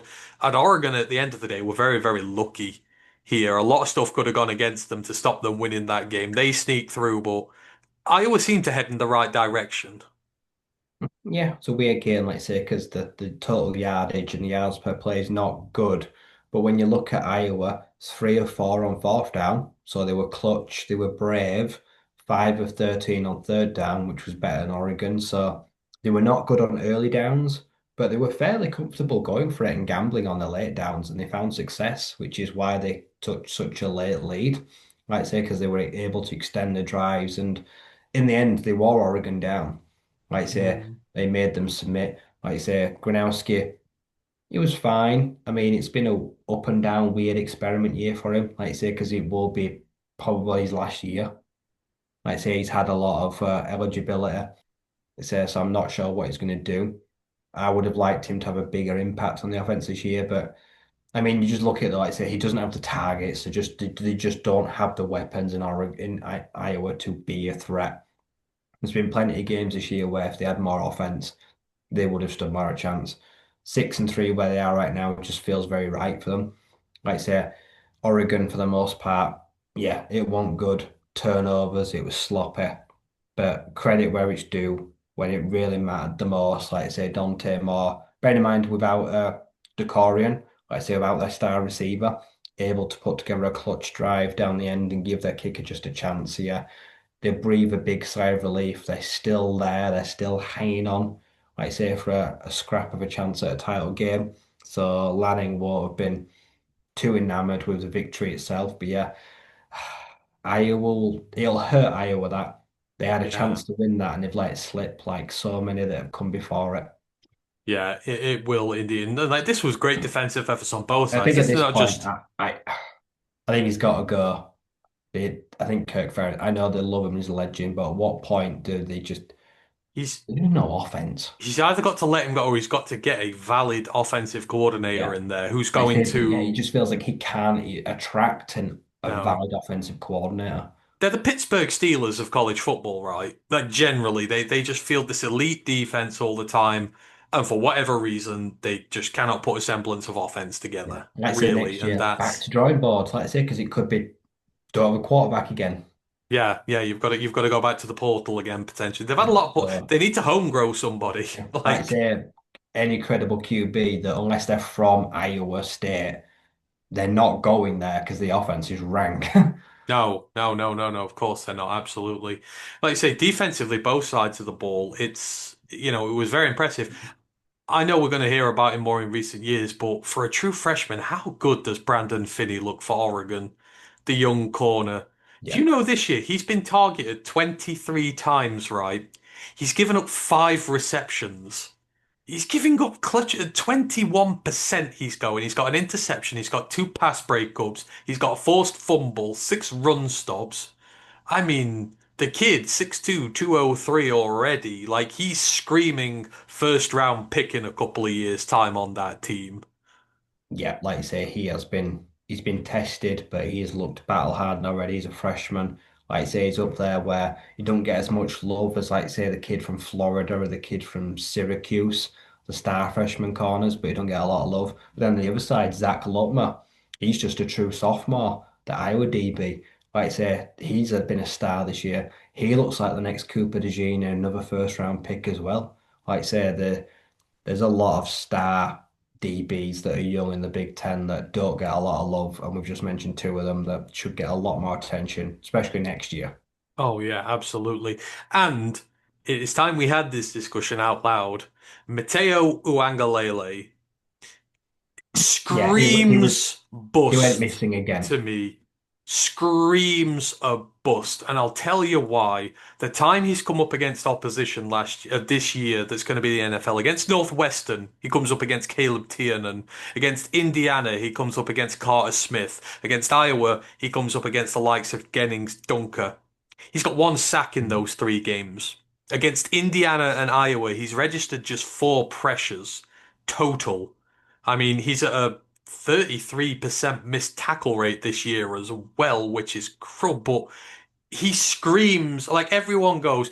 He's a high energy guy. He's a high motor guy. He runs for days. I hate edge rushers like that. No productivity in big games against bona fide opposition, but they run around a lot and they're very athletic. To me, he's screaming, don't go anywhere near him with a barge pole. Not in just round one, but in round two and potentially round three as well. Like, the kid goes missing every time he comes up against NFL level talent. Yeah, he started the season really well, and like I say, he's just disappeared. And yeah, it's going to take a lot more than a good combine, which he probably won't do because he's not. I mean, I don't imagine he'll run a good 40 because he's pretty heavy. I imagine it probably be pretty pedestrian. It's going to take him a very good combine to like resurrect this stock. But Hmm. yeah, I ain't taking him before 50. And like I say, I might have to pick up an extra pick in a trade to even, like say, take him top 75. Yeah, it's just, I'm getting towards like 100 round three. yeah, exactly. And it's just, the Where Iowa was off. Jack Sawyer taken? Round three? Yeah. He slid to round three, didn't he? Hmm. And he got a lot of first hype, but first round buzz, didn't he? I feel like we're looking at the exact same thing. Yeah. Yeah. And the scary thing is, like in this, so he came up obviously against Gennings Dunker, who loads of people love the right tackle there. The left tackle, Trevor Lauk, he's a redshirt freshman. He's not started before this season ever. And the kid's not given up a sack this year. Now I know they don't pass as much as some other teams do, but 6'5", 310. Trevor Lauk looks like the next guy you're gonna have to look for as well. This tandem has been terrific. But again, Mateo, absolutely nothing. So, that says a lot. Be wary if you're looking at him in draft circles. Watch him against the better teams. He just vanishes off the page. Miami of Florida beat the Syracuse Orange 38 to 10. Qs are dead and buried. UConn, Ryan, 37 to 34 winners over one of the most anemic, are they good, are they bad teams in all of college football, Duke. They're 5-4, but they're 4-1 in the ACC. UConn come into town and beat them. UConn are now 7-3 on the season, and nobody talks about Jim Mora and the job he does at UConn. Joe Fagnano is having a season for the ages. He's at what? 27 touchdown throws or 27 total touchdowns, and he's not thrown a single interception this year. It's absolutely insane, his stats. Skylar Bell is one of the best receivers in college football. Roberts, the running back, is one of the best running backs going, period. And UConn again, 7-win team. This was when he took over. This was inconceivable. They were playing in the toilet bowl against UMass. They were a nothing team. Like UConn need to commit now. They've won 3 games against Atlantic Coastal teams in the last 2 years, which is more than what Florida State have done. Like, it's time for them to move, surely, correct? I think so, yeah. If it's a program that's got serious aspirations now going forward, I think it's time to make a move. Like say I mean, yeah, it's you've had for the last 2 years one of the best quarterbacks in the country. Like I say, you've punched well above your weight. You've shown that you now can be a credible threat. Like saying that teams should fear you and not overlook you. They've made multiple teams pay. Like it's time to go all in, invest in the football team. That's it. That's it. Go, as you say, go all in because that's the way for you to go. But I mean, I know they lost to Delaware. They're such a weird team. UConn's losses this year are bad, but their wins are really good. So, yeah, Jim Moore has still done a fantastic job there. Fagnano's interesting. He's a sixth Yeah. year, so he's old. Super seventh year in it, something like you say. He has been around forever. Yeah, 3 years at Maine, 3 years at UConn. But at the same point, he's playing some pretty good football But the against some numbers are good teams. ridiculous. Like Yeah, to he's not put up some video game numbers. I tell you who the draft riser is. Skylar Bell is the draft riser there. We mentioned him very briefly in their preseason thing with them, but the kid's legit. I can't remember where he's from. I think he was from some random Big Ten school, but he's been absolutely It was amazing. Wisconsin, no, it was I Nebraska. think I think it was Wisconsin now you've Yeah, mentioned it it. was Yeah, he's one Wisconsin. of It's now those. like wanna puke that he's doing so well. Yeah, they can't even get points right now, although they did win this weekend, which was one of the more weird results. But Skylar Bell, in terms of his stats this year, he's one of I think he's like second in the entire league. He's got 85 receptions for 1,083 yards and 13 touchdowns. He's just kind of blown every single record he has out of the water. I mean, he had 864 yards. So in his last 2 years at UConn, he's at 2,000 yards and 18 touchdowns. That's how good he is. He's a senior this year, so he's coming to the draft. I'm gonna have to do some work on him. He's 6 foot, 190 pounds, so more of a slot guy, but he can play on the outside as well. And he's tough as nails. He's got a really good story as well. I urge you to check that out. But yeah, Skylar Bell and the Yukon Huskies are doing tremendous. Arizona beat Kansas 24 to 20 in a game that matters for neither of those teams because they are Big 12 mediocrity. Iowa State beat TCU 2017, rinse and repeat, Big 12 mediocrity. Close, close, close one, right, for the Vanderpimps. The Vanderpimp Commodores against Auburn. 45 to 38 winners over Auburn in extra time or overtime, sorry, excuse my language, but Auburn were in the lead for a lot of this game. They hit early. Young Ashton Daniels, the old Stanford quarterback, he threw for over 300 yards and a touchdown in this one. The running game was good with Cobb. Singleton had a great game through the air. Cam Coleman had one of his best games in an Auburn shirt there. But this Vandy team just don't know when they're beaten. They came in 6 down into the fourth quarter. They scored twice to put themselves 8 points up, but then Auburn were able to get a touchdown and they had a 2 point conversion with it. Neither team could do anything towards the end of the game. It goes to overtime. Vandy go first. Cole Spence, the big ass tight end that Diego Pavia loves all of a sudden, gets the winning touchdown and Auburn cannot respond in kind. And Vandy um, kind of get away with it, but they're 8-2 on the year. They're 4-2 in the SEC. Pavia once again throws for 300 yards, no touchdowns or interceptions. He has a 100 plus yard rushing game as well. Cedric Alexander has a couple of rushing touchdowns. Eli Stowers has 12 catches for 122. They're another team, right? Not Vanderbilt's best day, and this is a game they should be expected to win now. And you thought, uh-oh, the old Vandy's here. But to their credit, they fought back, they held out, they won in overtime when they need to, and King Diego, the king of the shit talkers, continues to get away with it, but he just backs it up every single week. Like teams like Auburn are beneath Vandy now. Who'd have thunk you? They needed that as well after that. They needed to bounce back from the Texas loss because that was painful. Because, like I say, they made Texas offense look a lot better than it is. Their defense had a pretty rotten day in that game, and well, the defense in this game also certainly didn't cover itself in glory. As you say, Cam Coleman had a breakout. Ashton Daniels, that we know has been a subpar guy at times, like I say, really lit the scoreboard. It got into a bit of a sloppy shootout. But in the end, I think Vanderbilt, like I say, their juggernaut offense, it kept momentum. Like I say, in overtime, they didn't run out of steam, and in the end, they got the crucial stop. So it'd be one of those where plenty to work on. Like I say, it was a dangerous trap game for them. The Tigers are quite unpredictable this year. Like I say, Pavia, bit of a one-man crew right now. Like I say, especially in the passing, but also in the run game, he really had to get it done himself. So yeah, he's doing himself the world of good.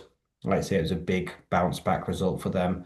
And now, yeah, now it's just, yeah, everything's ahead of them. Look to finish the season strong. Playoffs still there to be had if they want them. Yeah, and I think they're right on the Auburn now, periphery. I don't know where Auburn go anymore. Like I Yeah, said, I gassed them up high. They let me down. we both Bit did. silly. Cam We Coleman, please someone free my boy Cam Coleman. mm, absolutely. Can't return to Auburn, surely. No, he'll leave this year. You've got to figure he will. For Vandy, they got a week off now. They end against Kentucky and Tennessee. That Tennessee game, right, could be huge. Like Vandy, Tennessee, potentially be for a playoff spot as long as Vandy, work their way around Kentucky. That would be the most Vandy-like result ever. But that's looking very tasty last week. 21 Tennessee, 13 Vanderbilt. You never know. And they're Like you rivals, I say, believe, aren't as they? long as they Rivals to both a keep the degree. nerve, that game is going to be could be a winning in, losing out kind of job. And I think there's some sort of rivalry thing there with them, like not over the years, obviously it's not being about, but I'm pretty sure I've heard it mentioned somewhere that Vandy and Tennessee have a bit of a historic rivalry in there. So I That'll don't be a know. huge game. Could be. Absolutely could be. So it's all still out there for Vandy should they want it. Kennesaw State, right? Second year in the league. We've been talking about all these CUSA teams coming up and adjusting well. They beat New Mexico State 24-21, which, New Mexico State are 1-5 in the CUSA this year. They're 3-6 overall. They're not great. Kennesaw State are 7-2. They are unblemished in the CUSA at 5-0 currently, along with Jacksonville State at the top. Kennesaw State were the first example of a team that came up last year which looked bad, and I mean bad, bad, and you wondered, maybe they shouldn't have come up. I mean, it certainly sure as hell doesn't look that way this year. In 1 year, they have adjusted, adapted, and boy, they're kicking ass every week now. Yep, what a difference a year can make. A team, like say, that looked completely out of its depth last year. Like say, we looked at them and thought, just because you've got the money and you can move up doesn't mean you always should or you're always ready. They didn't look it looked out of their depth. Their roster looked like it wasn't ready to compete. And yeah, whatever they've done for the spring, like I said, they worked hard with the staff. Like I said, they've the portal.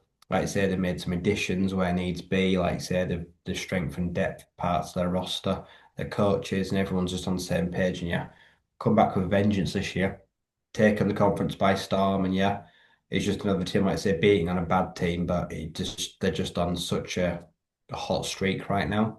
Like I say, and they're destined. Like I say, they've proved as well already that yeah, you can turn it around pretty quickly. Like saying somewhat of a bit of a miracle that it can be done with a little bit of persistence. So it's certainly one of those cases where never rule a team out. No, absolutely not. Moving on to the most disgusting game of the week by absolute far. And the Washington Huskies should be absolutely ashamed of themselves. Ranked 23 in the nation. This is considered a top 25 team nationally. Came into this one 6-2. They were 3-2 in the Big Ten. It's not been the best year, but they're playing Wisconsin. Wisconsin, who were 2-6 and hadn't won a game in the Big this year and couldn't score a touchdown to save their lives, let alone win a game. Wisconsin win 13 to 10. And let me read you out their quarterback stats here. They used four different quarterbacks in this game. Carter Smith, the starter, went 3 of 12 for 8 yards. Hunter Simmons went 2 of 3 for 16 yards. Sean West, think this was a trick play, went 1 of 1 for 24 yards, and Danny O'Neill went 0 of 2 for no yards. They had four quarterbacks combined who went 6 of 15, 6 of 18 for 48 yards, and they lost. They had 212 yards of total possession all game. They had 178 on the ground, Wisconsin did, which is eventually what did it for them. Washington tallied up uh, 280 yards of offense. It wasn't a great day for them either. Demond Williams has regressed. He's had a good start to the year, but he's kind of hit the means to the average here. But this is completely disgusting, Rye, when you're using four quarterbacks who can't throw for 50 yards and you lose a game of football against who is predominantly the worst team in the Big Ten, period. There's no one worse than Wisconsin this year. Washington, completely disgusting. Yep, just kind of bullshit keeping Luke Fickle in a job. You best know he must have been the smuggest person in the country to play such a torrid, horrible game of football, win, and buy himself another week. And I pretty much said now, like I say, they're not firing him this year. That man can do no wrong. And like I say, that what he's done with his quarterbacks this year, you wouldn't know what a good quarterback performance is if it punched him in the face. He's been absolutely useless. There's one shining beacon on that team, and it's a freshman linebacker called Mason Poser. Like saying they're putting all their hopes on him right now. Like saying he is, like say, an absolute star, and he had his biggest game of the year. Like say, he was a fundamental reason that the fact that they won. I don't think that kid's going to be in Madison long. He looked like he could be on the great things, but I say, yeah, he has been an absolute revelation this year. Oh God, the true One man freshman. wrecking crew, like you say, yeah. And he kept Washington at bay all day. Good Lord. Four sacks, two batted passes, two forced fumbles, 34 tackles. Good Lord. He's graded at 91 on PFF. Every single one of his metrics is in the dark green, which is good. That is some going there for Wisconsin. But I think the people who hate um, Washington the most right now are probably Wisconsin fans, right? Like you say, it's given Luke Fickle a bit of life. But surely, if you're an AD there, you're looking at that thinking, yeah, that don't count. Yeah. Well, I think normal service will resume for Wisconsin this weekend. Oh, who have they got this weekend? Indiana. You know what? If they turn around and beat Indiana, I'm gonna be so mad. Illinois and then Minnesota. I'm gonna be And should Minnesota be worried? I should be so mad. Like I said, Oh, Washington. I mean, when they were like 4-0, 5-0, like I was super hyped about them. Like I yeah. said, I remember tweeting like Demond Williams should be in the Heisman conversation. I mean, I need to find that tweet and delete it, obviously. But I did tweet that like 3 weeks ago when they were really, really good. That is how quick college football seasons can change. After the Michigan game, it's kind of all just gone wrong. Well, it's like all the Carson Beck for Heisman tweets after that game against oh God, was it when they lost to Virginia or whatever it was when he Louisville threw and he five threw four Louisville. picks. Yeah, the amount of Carson Beck for Heisman tweets that got deleted that day would have been astounding. But yeah, we're all in that boat. Speaking of, UNC beat Stanford 20-15. They're actually on a two-game win streak in the American now, although their victories are not good victories, but still got to win them. Nonetheless, Louisiana dropped 42 on Texas State, 42-39. Texas State 3-6. They've not won a game in the Sun Belt this year, right? And their players were not very happy at the end of this game. There was a big ass brawl at the end of this game. A ton of them got ejected. They're probably going to be pretty light going into their next fixture, but they came from miles behind in this. They were like 25, 30 points down at one point, nearly got the comeback win, but I don't know. Kinney, he's got a lot of questions to answer going into the pack this year. We've been very nice about him these first few years, but this is one of the most baffling regressions in the entire college football this year. They've just looked Yeah, poor. I don't know what's gone wrong this year. Their home form, like you say, which they kind of built themselves on having a bit of a fortress. Like you say, that has also kind of like been left wanting this year. 2-2 at home, like you say, and they were so strong in recent years, but right now they're gonna have to boil. And as you say, I mean, the ramifications of what happened after the full time whistle don't feel yet known. Like I say, it's going to feel like there's going to be a lot of guys that if the league doesn't suspend them, if I have respect for JG Kinney, you have to suspend them and show them that they cannot get away with that. Even though the season is going badly, you're going to have to hand out some form of punishment. Right, so Yeah, you're going to have to kind of teach them a lesson. yeah, you are, and you're going to have to Like find. say their next move. Oh, it's not going to be pretty, is it? No, I mean, I would. You can field a good team there. It's not worked for them this year. But obviously, with the move to the pack coming up, not the ideal season you wanted moving into it, but yeah, still good win for Louisiana. But they're 3-3 in the Sun Belt. Both teams are non-competitors going forward. Air Force beat San Jose State 26-16, getting their second Mountain West win of the year.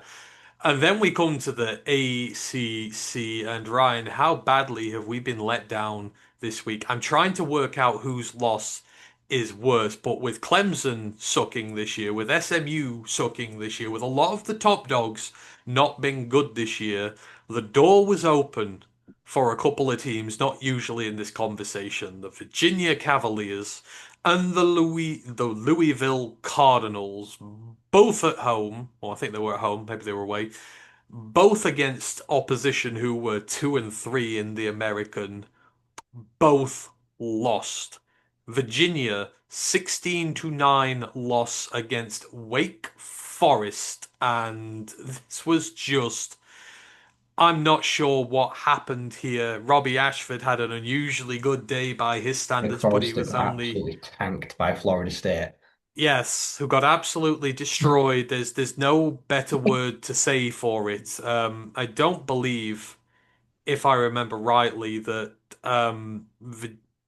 that Wake had a touchdown in. Sorry, Wake.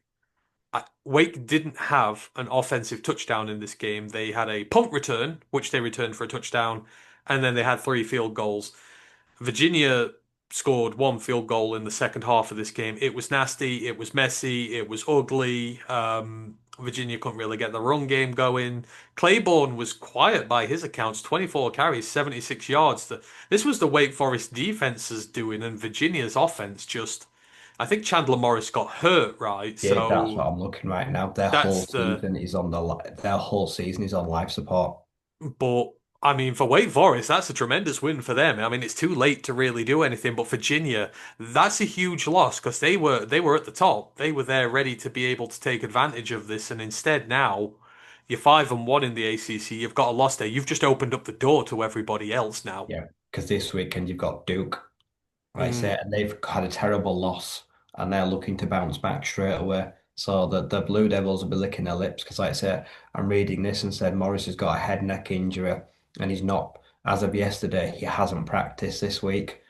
And that is not usually a good sign to playing on a Saturday if you've Oh, not practiced by a Wednesday. So yeah, it's going to be very interesting to see how, like I say, it's one of them cases where if he's 78%, you probably just have to sit him this week, try win the game to just let him get it full itself. You don't want to rush him back. But yeah, interesting.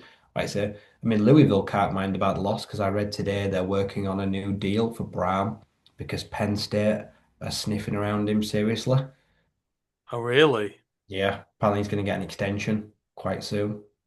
I mean that that I mean, that he earns it. He's done well, but like I say, coming off the back of a really sour loss that puts a serious dent in their ACC title hopes, like could have come in better circumstances.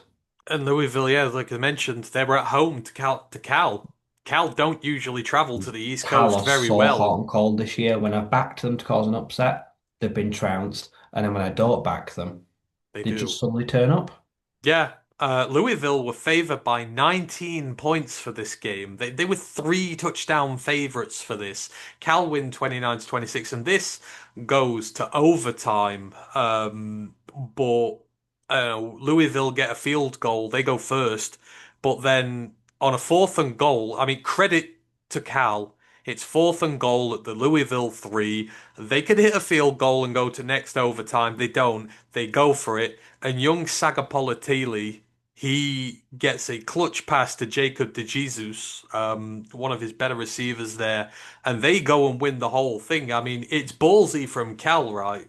Right. I mean, guess their season now at this point. They're 6-4. They're 3-3 in the ACC, but they're still actively going to try out there to win games, and they're giving their young true freshman quarterback. That's a big opportunity for him, and he delivered for them. And it's a huge scalp for this team. If they don't do anything this year, they can still sit on wins like this and go, we're competing. Because last year they didn't really compete, but they're adapting to the ACC now, and their young quarterback's adapting to the ACC now. Yeah, like I say, they're putting in a lot of good work, a lot of good tape, and I mean the future for Cal looks bright because, like you say, you've got guys like they've got the star linebacker. Like, so you got guys like that. You say you got a young quarterback, you've got receivers, you've got plenty of guys that have got a lot of eligibility. You finally settled on a coaching staff. I mean, yeah, like I say, this time next year they'll be hoping to be in a lot better place when things are clicking. They just, yeah, they've lacked consistency, but I'd expect that from true freshman quarterback. Like I said, helps having for me the best corner in the country. I mean, Hezekiah, another season where Cal is going to have, like, say, a second, third round corner draft pick. Ezekiel Massis, 5 picks, 10 passes defended. I mean, And he come first from round corner, FIU. He came from FIU. Like they've turned first round him. pick, second round pick at least, potentially, like you say. Like it's after Noel Williams having a great rookie year in the NFL. Now they're going to send Massis. Like, yeah, they're doing really good work for their players for the next level right now. They are indeed. And then another one that went off in the ACC. It's a shame the two fallen powers, Clemson and Florida State, at Death Valley. Clemson win 24 to 10. Their defense that we've wondered where it's been all season finally comes to life, but unfortunately against a poor ass Florida State team. But Avian Terrell continues to impress. Sammy Brown had a much better game here. I mean, I'm still not enamored by their Still can't offense. run the ball. They still could not run the ball for Toffee. No, that I'm not enamored by it, but I mean, this was pretty non-competitive. Clemson's off defense just shut Florida State down. They got 400 yards of offense, but two turnovers negated a lot of that. Especially one was a fumble in the red zone. Pretty much, it was a bad drop from Castellanos. He just got absolutely twatted, and they returned the thing. But yeah, it's sad to see these two teams not run, but Clemson's defense at least showed up. Yeah, I mean, yeah. The 1 week I don't pick them, it shows up. I mean, Todd's Law should have known that, but yeah, their big names finally came out to play for once. They did indeed. Speaking of big names not coming out to play, Alabama 20, LSU 9. LSU's big players did not come out to play. Garrett Nussmeier Got just, I benched, mean, didn't he? yeah, he did for Van Buren at the end. I mean, he was 18 of 21, but it was for only 119 yards. You're not throwing for much. Young Harlem Berry continues. I don't know what's happened with Cade Durham. He's just lost his job, which seems crazy given the season he had last year. But Harlem Berry's getting the carries now. He went at 5 yards per carry again, but Alabama just got in front and didn't really give LSU an opportunity to get there. They traded field goals to start with.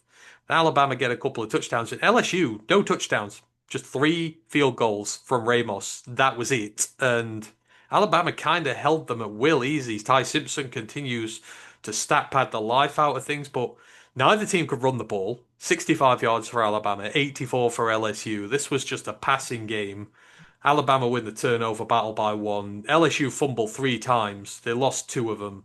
You just can't do things like that. But it's just miserable for LSU this year. The coach has gone. They look at odds, and yeah, Nussmeier just looks meh.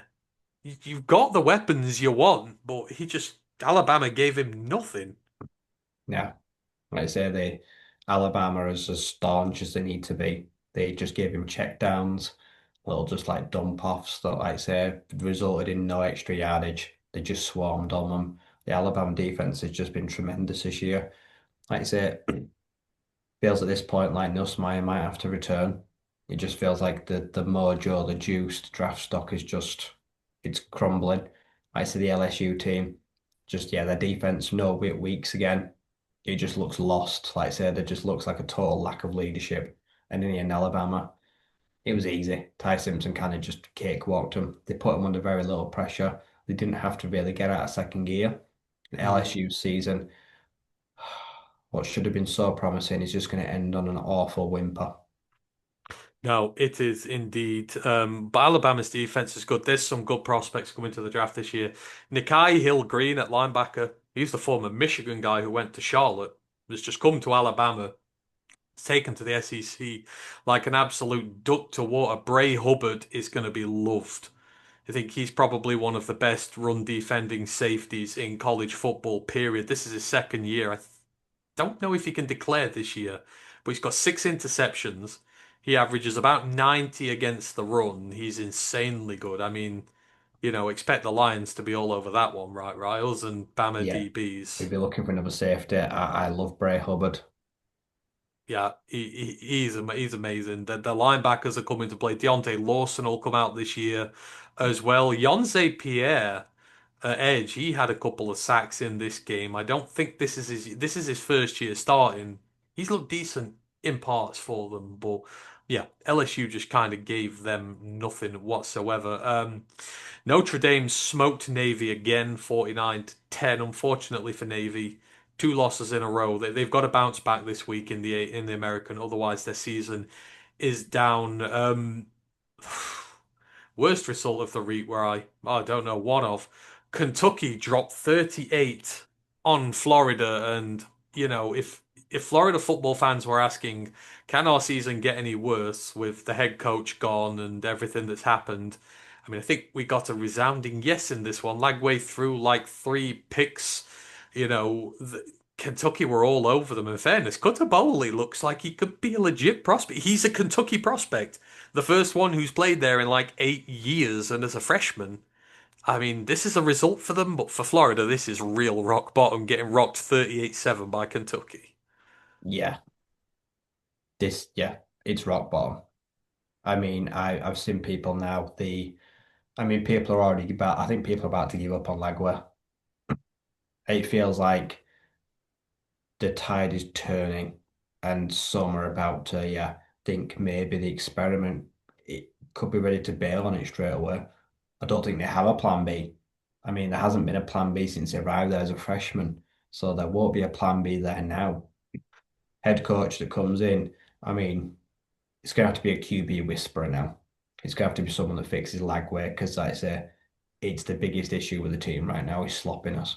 But on the flip side, it's been an interesting year for Kentucky. Like I say, you wouldn't have looked at them and thought they'd muster almost a 500 season.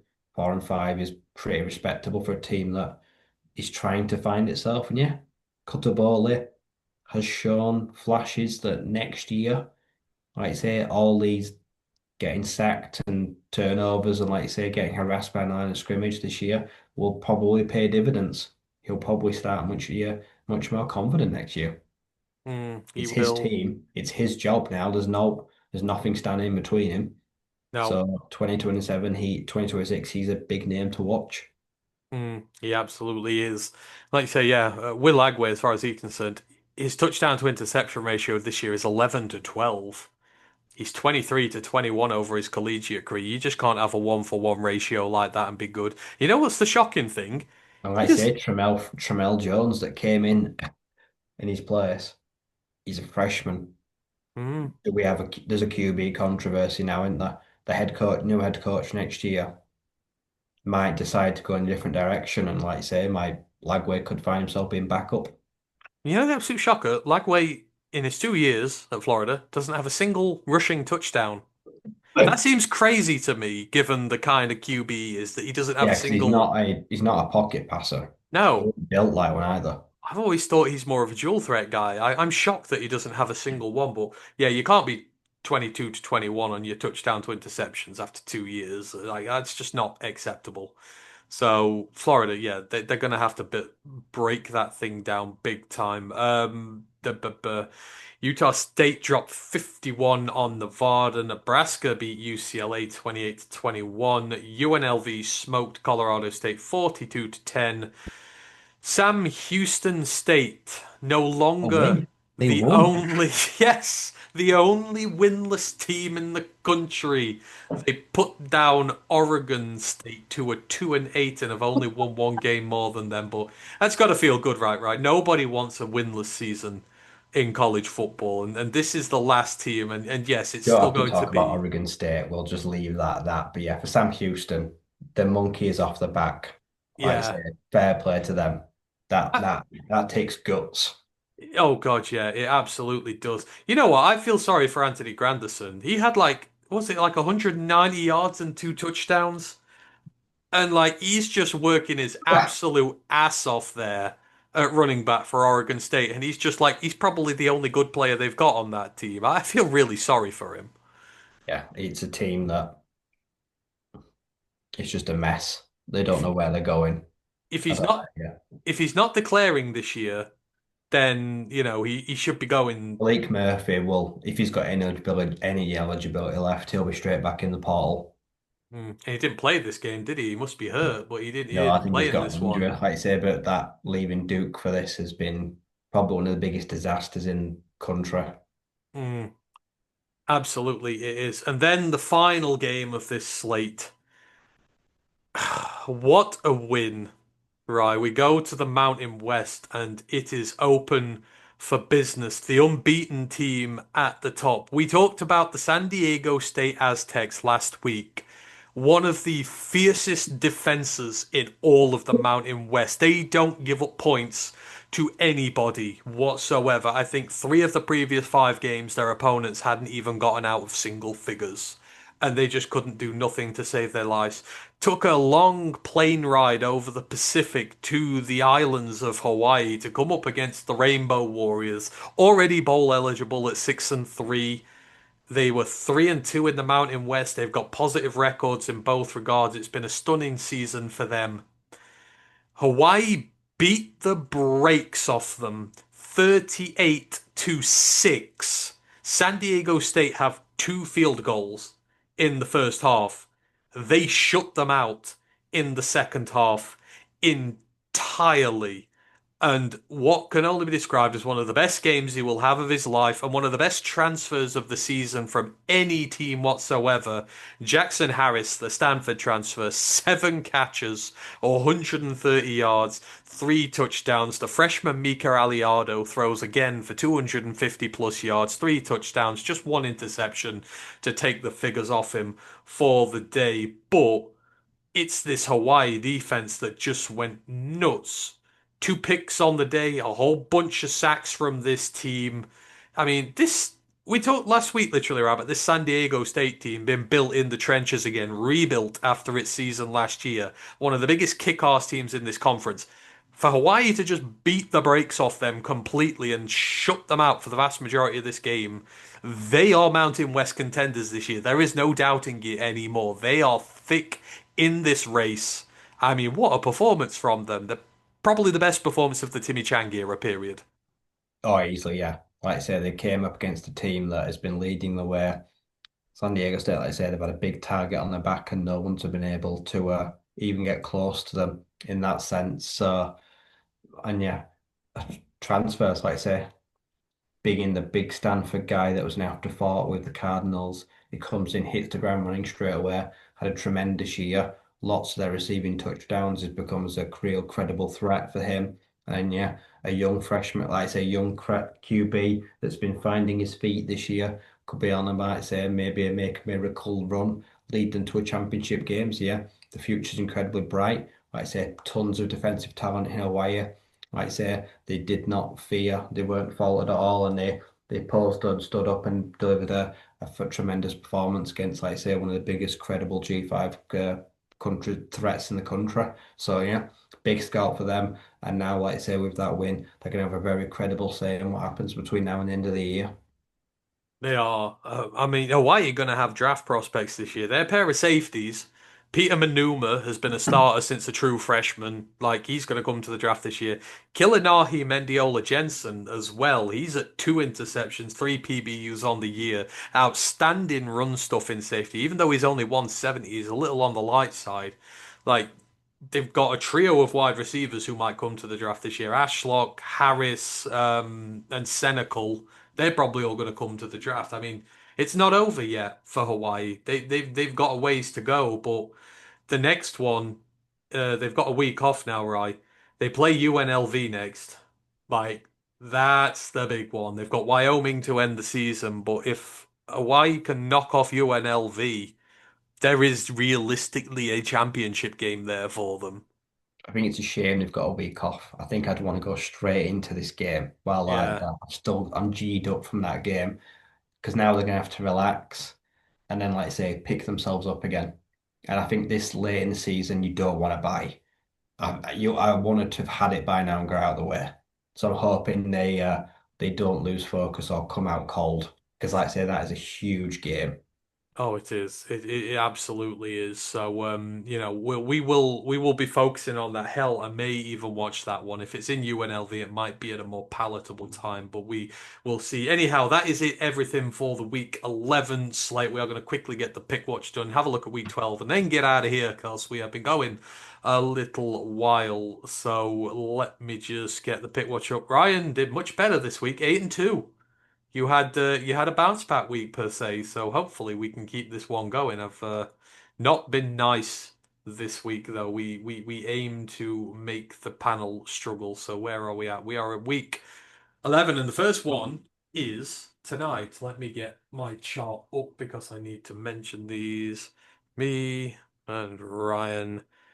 Midweek action, Rye. Toledo, the Rockets at the Miami of Ohio Redhawks. We are used to seeing this one as a championship game, but it's not proved to be the case necessarily this year. Toledo are 5-4 on the year. They're 3-2 in conference. The Redhawks, they're 5-4 on the year, but they're 4-1 in conference. They've won a game more. They're 3-1 at home, where they're very good. Toledo are 5-0 at home. They're 0-4 on the road. They're on the road to the Redhawks, who play well at home, but it's Toledo and anything can happen. This is a big one. It's a doozy. Toledo need to win it for their season to stay alive. The Redhawks can end Toledo's season with a win. Who do you have? I'm going to say Toledo get their first road win of the season in the biggest game. Okay, we are gonna diverge there. I am gonna pick the Miami of Ohio Red Hawks. Next up, the Thursday game. Troy, the Trojans away at Old Dominion, and you're thinking, why is this in here? But for Old Dominion, it is a big game. Troy are 6-3 on the year. They are 4-1 in conference. Old Dominion are 6-3 on the year. They are 3-2 in conference, but they are on a two-game win streak right now. And for Old Dominion, they can't win the Sun Belt East this year because James Madison are clearly going to win that. Coastal are 2 games up on them, but it's a big chance for them. They're now bowl eligible to put a win down over a Troy team which is getting good again after a couple of barren years since Summerall left. Troy obviously on the road. They're 3-1 on the road. They're pretty good, but Old Dominion are 4-0 at home. They just do not lose there. So you got a good home team, good away team. Ricky Ronslot are good. Trojans are good. It's a close Sunbelt one, Raya. The Trojans gonna spoil homecoming for Old Dominion, or are Old Dominion gonna keep that going? Troy's got a much better defense, but their offense can't hang with Colton Joseph. I just don't think Troy's got the firepower no matter how tight they make it. So I'll take ODU in a close one, a low scorer. I've taken ODU as well. Next up, the Friday game.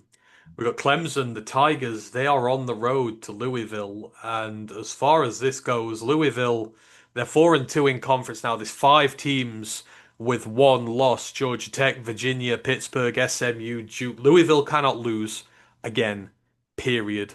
Clemson, it's over for them, but they're starting to research their form, and they're going to want to play spoiler as the season goes on. And actually, Clemson have been better away than at home. Clemson are 2-4 at home. They're 2-1 on the road, so they seem to be playing better away from Death Valley this year. Louisville are 4-2 at home, so they are susceptible. They are a perfect road team. So, I mean, Louisville should be favourites, right? But this is Clemson, right? And on its day, Clemson is the best team in the Atlantic and can beat anybody. Does Louisville season end on Friday? I've got ground to make up. So against my better nature, I'm going to have to go with Clemson. I think it. I don't know. I'm picking Clemson as well. I don't think I Louisville think have their the chops to defense in them. recent weeks is showing up. It is. And Miller It's Moss, there's a lot of turnovers there. He's susceptible. Yep. Absolutely. It is. The next one I've got, number 14, Virginia at Duke. We spoke about Virginia not long ago, obviously, depending on what happens with Chandler Morris, but it's still a good team regardless. They've got a defense that bites, and Duke blow hot and cold like we never know. Do Virginia recover, or does their season probably end with another loss, and the Duke take one bite out? Because these are Duke are 4-1 in conference. Virginia are 5-1. Duke need this win. They're probably out with a loss as well. It's winner out for Duke. For Virginia, it's probably winning in. You've given yourself a good chance. What do you reckon? Mm, Because Duke haven't done well for you in the pick watch this year. nope. I'm picking the I'm opposite of pretty what sure you every time pick, I've picked them, I've lost. or they've done the opposite result of what you've gone with. They'll win if you bet against them. I can't see past Duke if Chandler Morris doesn't play. I Yeah. mean, it's very early in the week, but it could be gimpy head neck. I mean, right, I'll take a Blue Devils upset. You're going to be really upset with them if they lose this week, aren't you? Oh, but yeah, actually, I keep saying SMU are dead this year. They're not. SMU are 5-1. Pittsburgh. So this is the Atlantic's crazy. Georgia Tech are 5-1. Virginia are 5-1. Pittsburgh are 5-1. SMU are 5-1, and Duke are 4-1. That thing's a cluster this year, an absolute cluster. But I fancy Pittsburgh. I don't know why.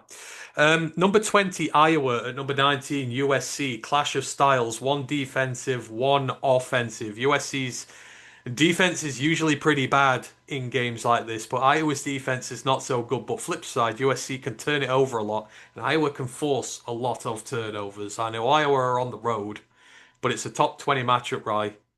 Could it be Iowa's week, or will USC win this? Nah. Iowa's defense is good, but it can't stop the weapons. It's not that good. No. Yeah, I'm going to pick USC as well, but it would not surprise me if Iowa did cause an upset there. Now, the big, big, big one. Number 11, Texas. At number 5, Georgia. In SEC play, Georgia are 6-1 in conference. Texas are 4-1. I mean, quite simply, Texas's season is over if they lose this in terms of probably playoffs because they will then be 7-3, and certainly SEC. It is not happening for Georgia. They're 8-1 overall. They're 6-1 in the SEC. A loss for Georgia, coupled with wins for Alabama and Texas A&M, I think does it. That is going to be it in terms of the title game and how that goes, unless Ole Miss win as well. But for Georgia, they've got to win, or their season's potentially over. I don't know, Rye. Who have you got here? Texas have been looking better in recent weeks. Like we said, that defense has been looking good. And Georgia, Nate Frazier is not a good running back. He just has some good games against some bad teams. And Gunnar Stockton, who knows at this moment, but he seems to be getting better. But it seems like Texas is the defense that could hurt them. But Georgia's defense is just as good, and Arch ain't that good. I feel like this could be a low-scoring affair, but this is a game both teams really need to win. Who wins it? I mean, if you look at the previous results, Georgia squeaks past good teams and only beats bad teams. I mean, I don't see a convincing victory, so I'm going to take a Longhorns upset. You're gonna go for Texas and the upset. It's the mismatch here. Texas's defense against Georgia's offense and vice versa. I feel like Georgia's gonna meter out more punishment on Arch. And Texas can't run the ball a lot of the time, and the one thing Georgia can do is stop the run. I'm going to go Georgia. I think the matchup doesn't favor Texas in terms of some of the key matchups, but I could stand very well to be corrected. We're going the last four are group of five games now, but they are games with title implications. Memphis at East Carolina, we mentioned it in the American already. The American is tight. Memphis are 4-2. There are five one-loss teams in the conference, so they need some help. But for them, they simply have to win. But they're 8-2 on the year. East Carolina are 4-1 in conference. They're one of those five teams above Memphis who have just one loss. They are only 6-3 on the season, but it's what happens in the conference that counts. East Carolina are still in with a fight, but Memphis on the road. This is a big game for East Carolina, right? It's a term of, have they kind of got the mental side of the game ready to play in such a big fixture against a team that's just going to keep coming at them? Can the Pirates win, or have Memphis got one more hurrah in them potentially? I'm going to go with my high. I'm going to say Pirates upset. I'm going to go with East Carolina as well. They've got no to lose. No, let's just have a quick look. Memphis 4-1 on the road. East Carolina 4-1 at home. So there's nothing to separate them there either. East Carolina are a good home team. Memphis are a good road team. So might be one of the games of the week potentially though. That could be big there. In the CUSA, right? We have the battle of the two unbeaten teams. Kennesaw State on the road against Jacksonville State. Kennesaw State are 7-2, Jacksonville State are 6-3, but both are 5-0 in conference. Basically, win this, you're going to the title game. Kennesaw State's defense is better. They've only given up 190 points on the year compared to Jacksonville's 234. But conversely, Jacksonville has scored 270 to Kennesaw State's 230. So offensively, Jacksonville are a bit better. Kennesaw State, bit better. Um, in defense. In terms of records, Jacksonville State are unbeaten at home. Kennesaw State are 2-2 away. Kennesaw State 5-0 at home. So they have been a good home team. They've been hit and miss on the road. And of course, Jacksonville State have been there this year. But Kennesaw State have earned the right to be in this game. And they've shown that nobody's going to push them over this year. So who do we have? Are Jacksonville State going to reassert their dominance over the CUSA? Or are the upstarts just going to continue to shock everybody?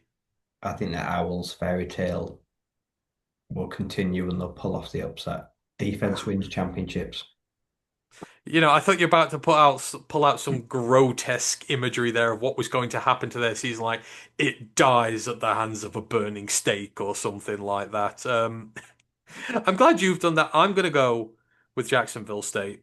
I do love what Kennesaw State have done, but if J State can run the ball like they do, it's going to be hard for Kennesaw to beat them. But I want to be wrong on that one. I'm just going to say we've got two left. Boise State at San Diego State in the Mountain West. San Diego State. Okay. I'm Um, totally off the Boise train. so this is the big one for Hawaii. So Hawaii are 4-2. San Diego State and Boise State are both 4-1 this year, but San Diego State at home are 4-0. Boise State on the road are 2-2. I'm with you. You said SDSU, yeah? Yeah. Yeah, me too. I think their home record, they're going to stifle Boise, and that is that. And then the final one to finish it off, UTEP on the road at Missouri State. This is more a test of Missouri State's credentials. They are 4-1. They're 6-3 overall, but They are a better road team. They're 4-1 on the road. They're 2-2 at home. UTEP have had a rotten year. They're 2-7. They're 1-4 in conference. They have won a road game, but this is more just how many games are Missouri State going to win year one? Can Missouri State win another, or might this be one where they get upset after beating Liberty? You should beat UTEP, but you're the new boys, and weird things happen. Uh,